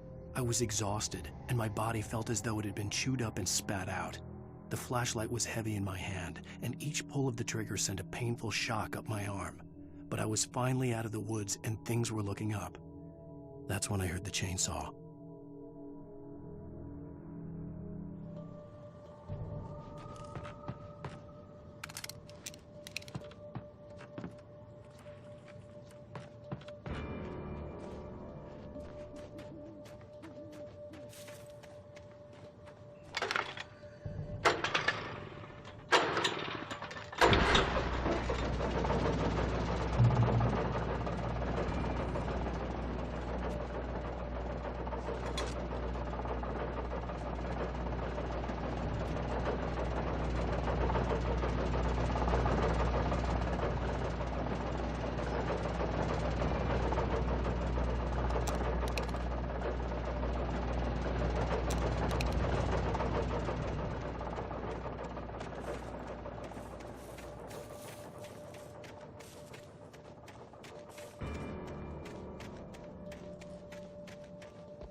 I had heard the plane fall. It made no sense. It was clear that it had just fallen here. It was very old and obviously hadn't flown in decades. Looking at it sent a shiver down my spine.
The logging site was a mess.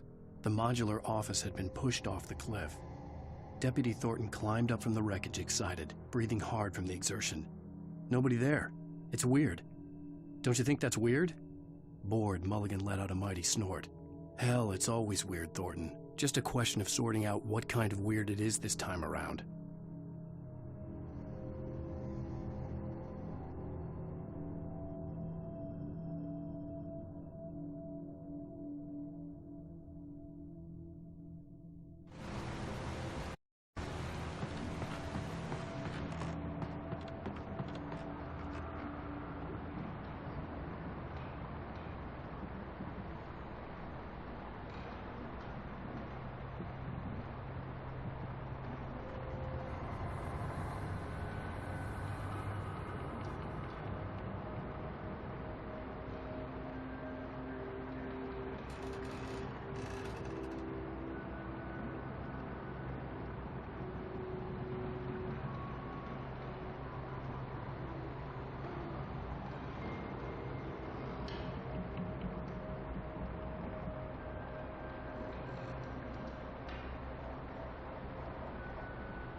When Barry saw the darkness attack the visitor center, it made him a believer.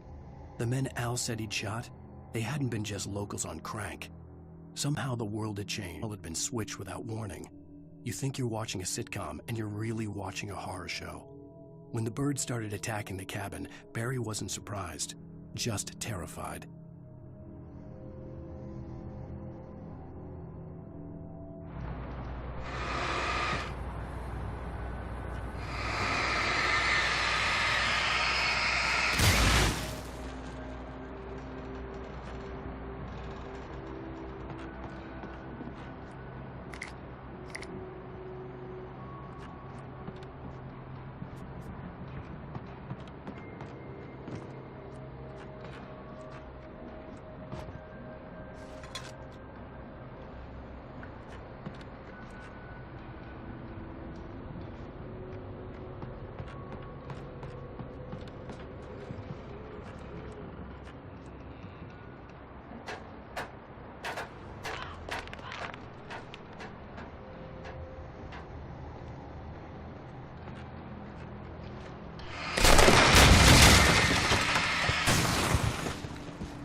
Beware of Widowmakers!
Shadows stirred and the wind picked up as I ran through the forest.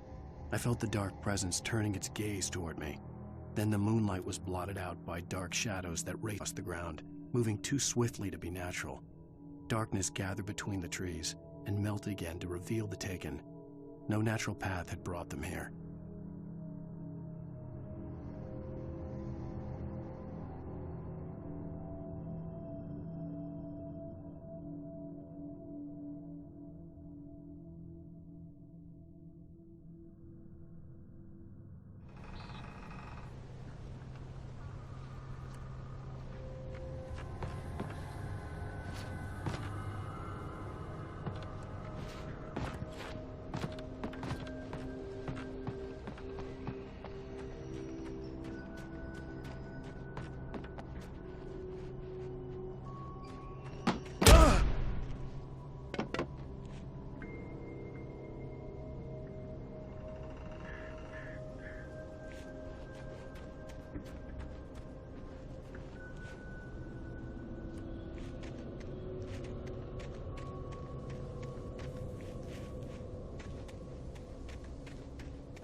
is a hazardous occupation.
Stay out of sight. I'm on my way. Don't open the door. What, am I crazy? Stay hidden. I'll be there soon. Just make sure you keep the lights on.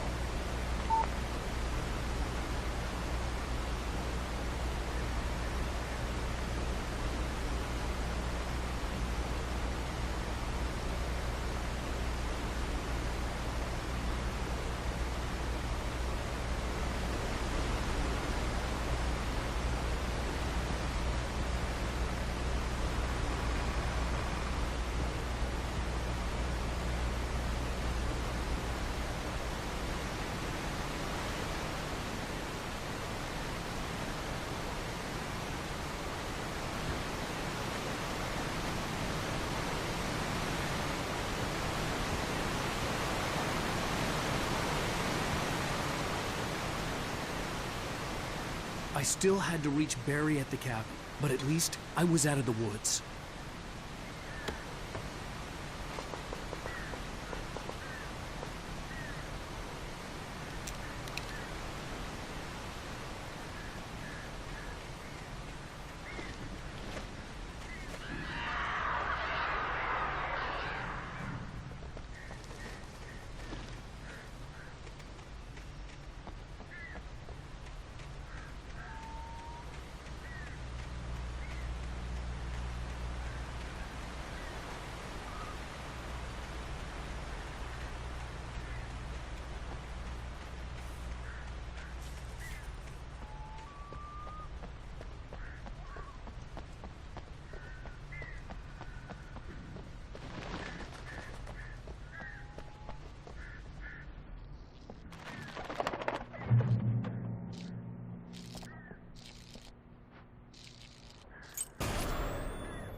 A story is not a machine that does what you tell it. A story is a beast with a life of its own. You can create it, shape it, but as the story grows, it starts wanting things of its own. Change one thing and you set off a chain reaction of events that spreads through the whole thing. The characters have to be true to themselves. The events need to follow a logic that fits the story. A single flaw and the magic is gone. The story dies. Alice dies.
The FBI agent's command froze me in place.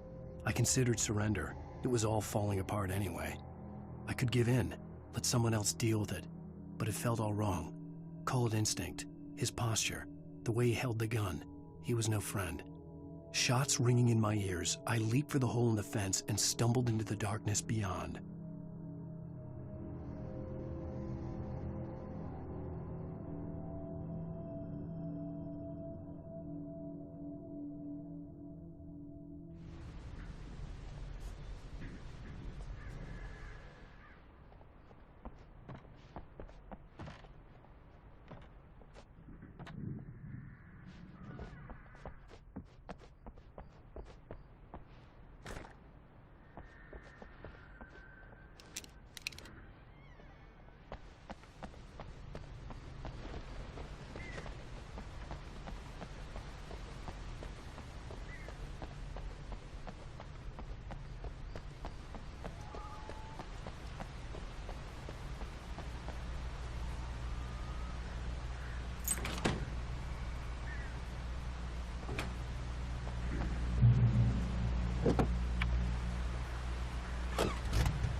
The flare gun was probably the best weapon I could imagine against the dark things I was facing.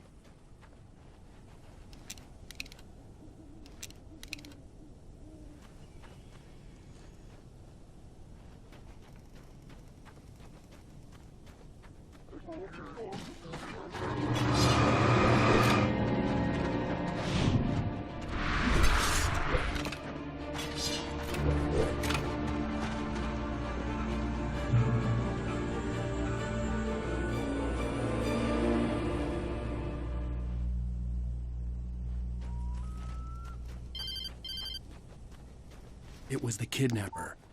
You son of a bitch! Where's my wife? Enough horseplay, Wake. You deliver the manuscript, and you can have your woman back. Simple as that. I don't... Listen. I'm gonna need time to finish it. I still need to write the ending. I need a week. It's not done? I need a week. 2 days. The old Braight-Fall's coal mine is nearby. You can find it easy, city boy. The main building, there at noon. You bring the manuscript, you'll get your wife. Not, well, get me? Yes, I get you.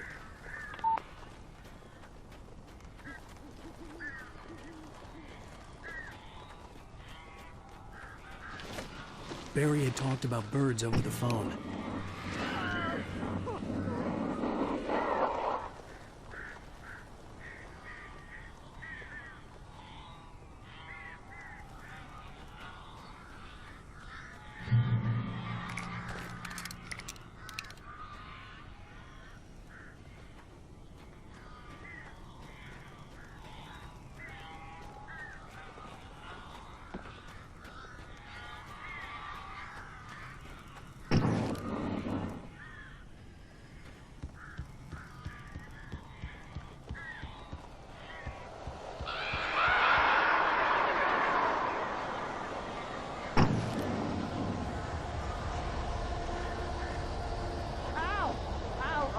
So glad you're here.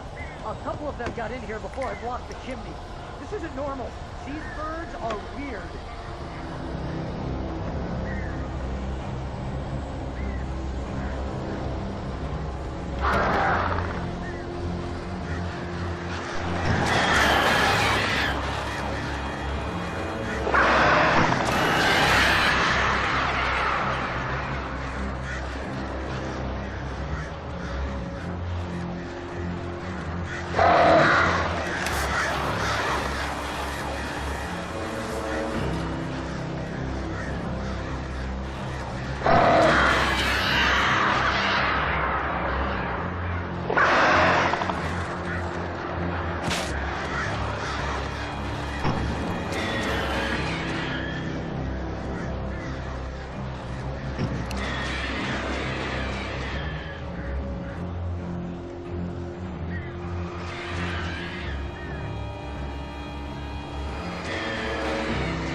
I'm sorry for thinking you were having a psychotic episode, man.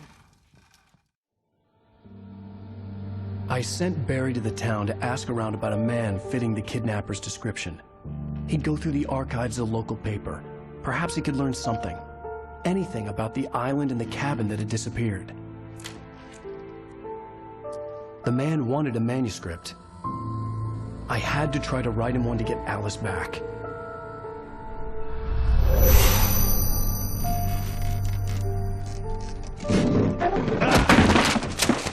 For me, the supernatural had always been nothing but a metaphor for the human psyche, a tool to use in writing fiction. Now, it was happening for real, and I couldn't put a single word on paper.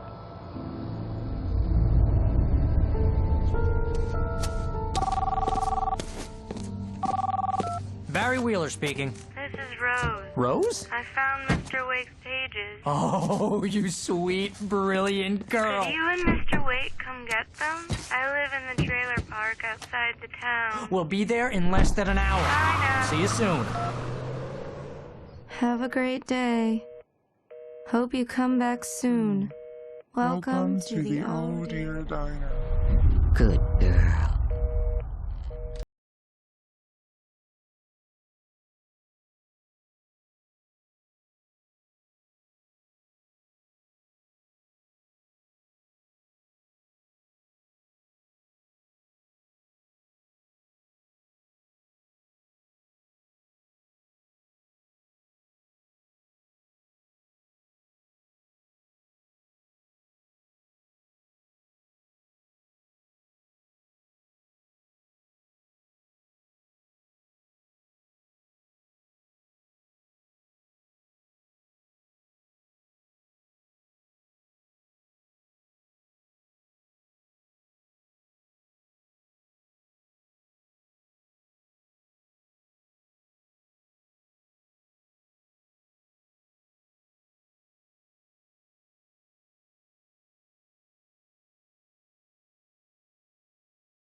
Previously on Alan Wake, Alice has been kidnapped. Alan, please help me. Alice? You'll do exactly what I say if you ever want to see your wife again. I can't tell anyone except my agent Barry. Damn it, Barry, they'll kill her. You're my best friend, and I'm worried that you're not right in the head. The ransom is a manuscript I supposedly wrote that's coming true before my eyes. It happened just the way it was on that page. So dark. I have found only a few scattered pages. I want the entire manuscript. The deadline is in 2 days. I found Mr. Wake's pages.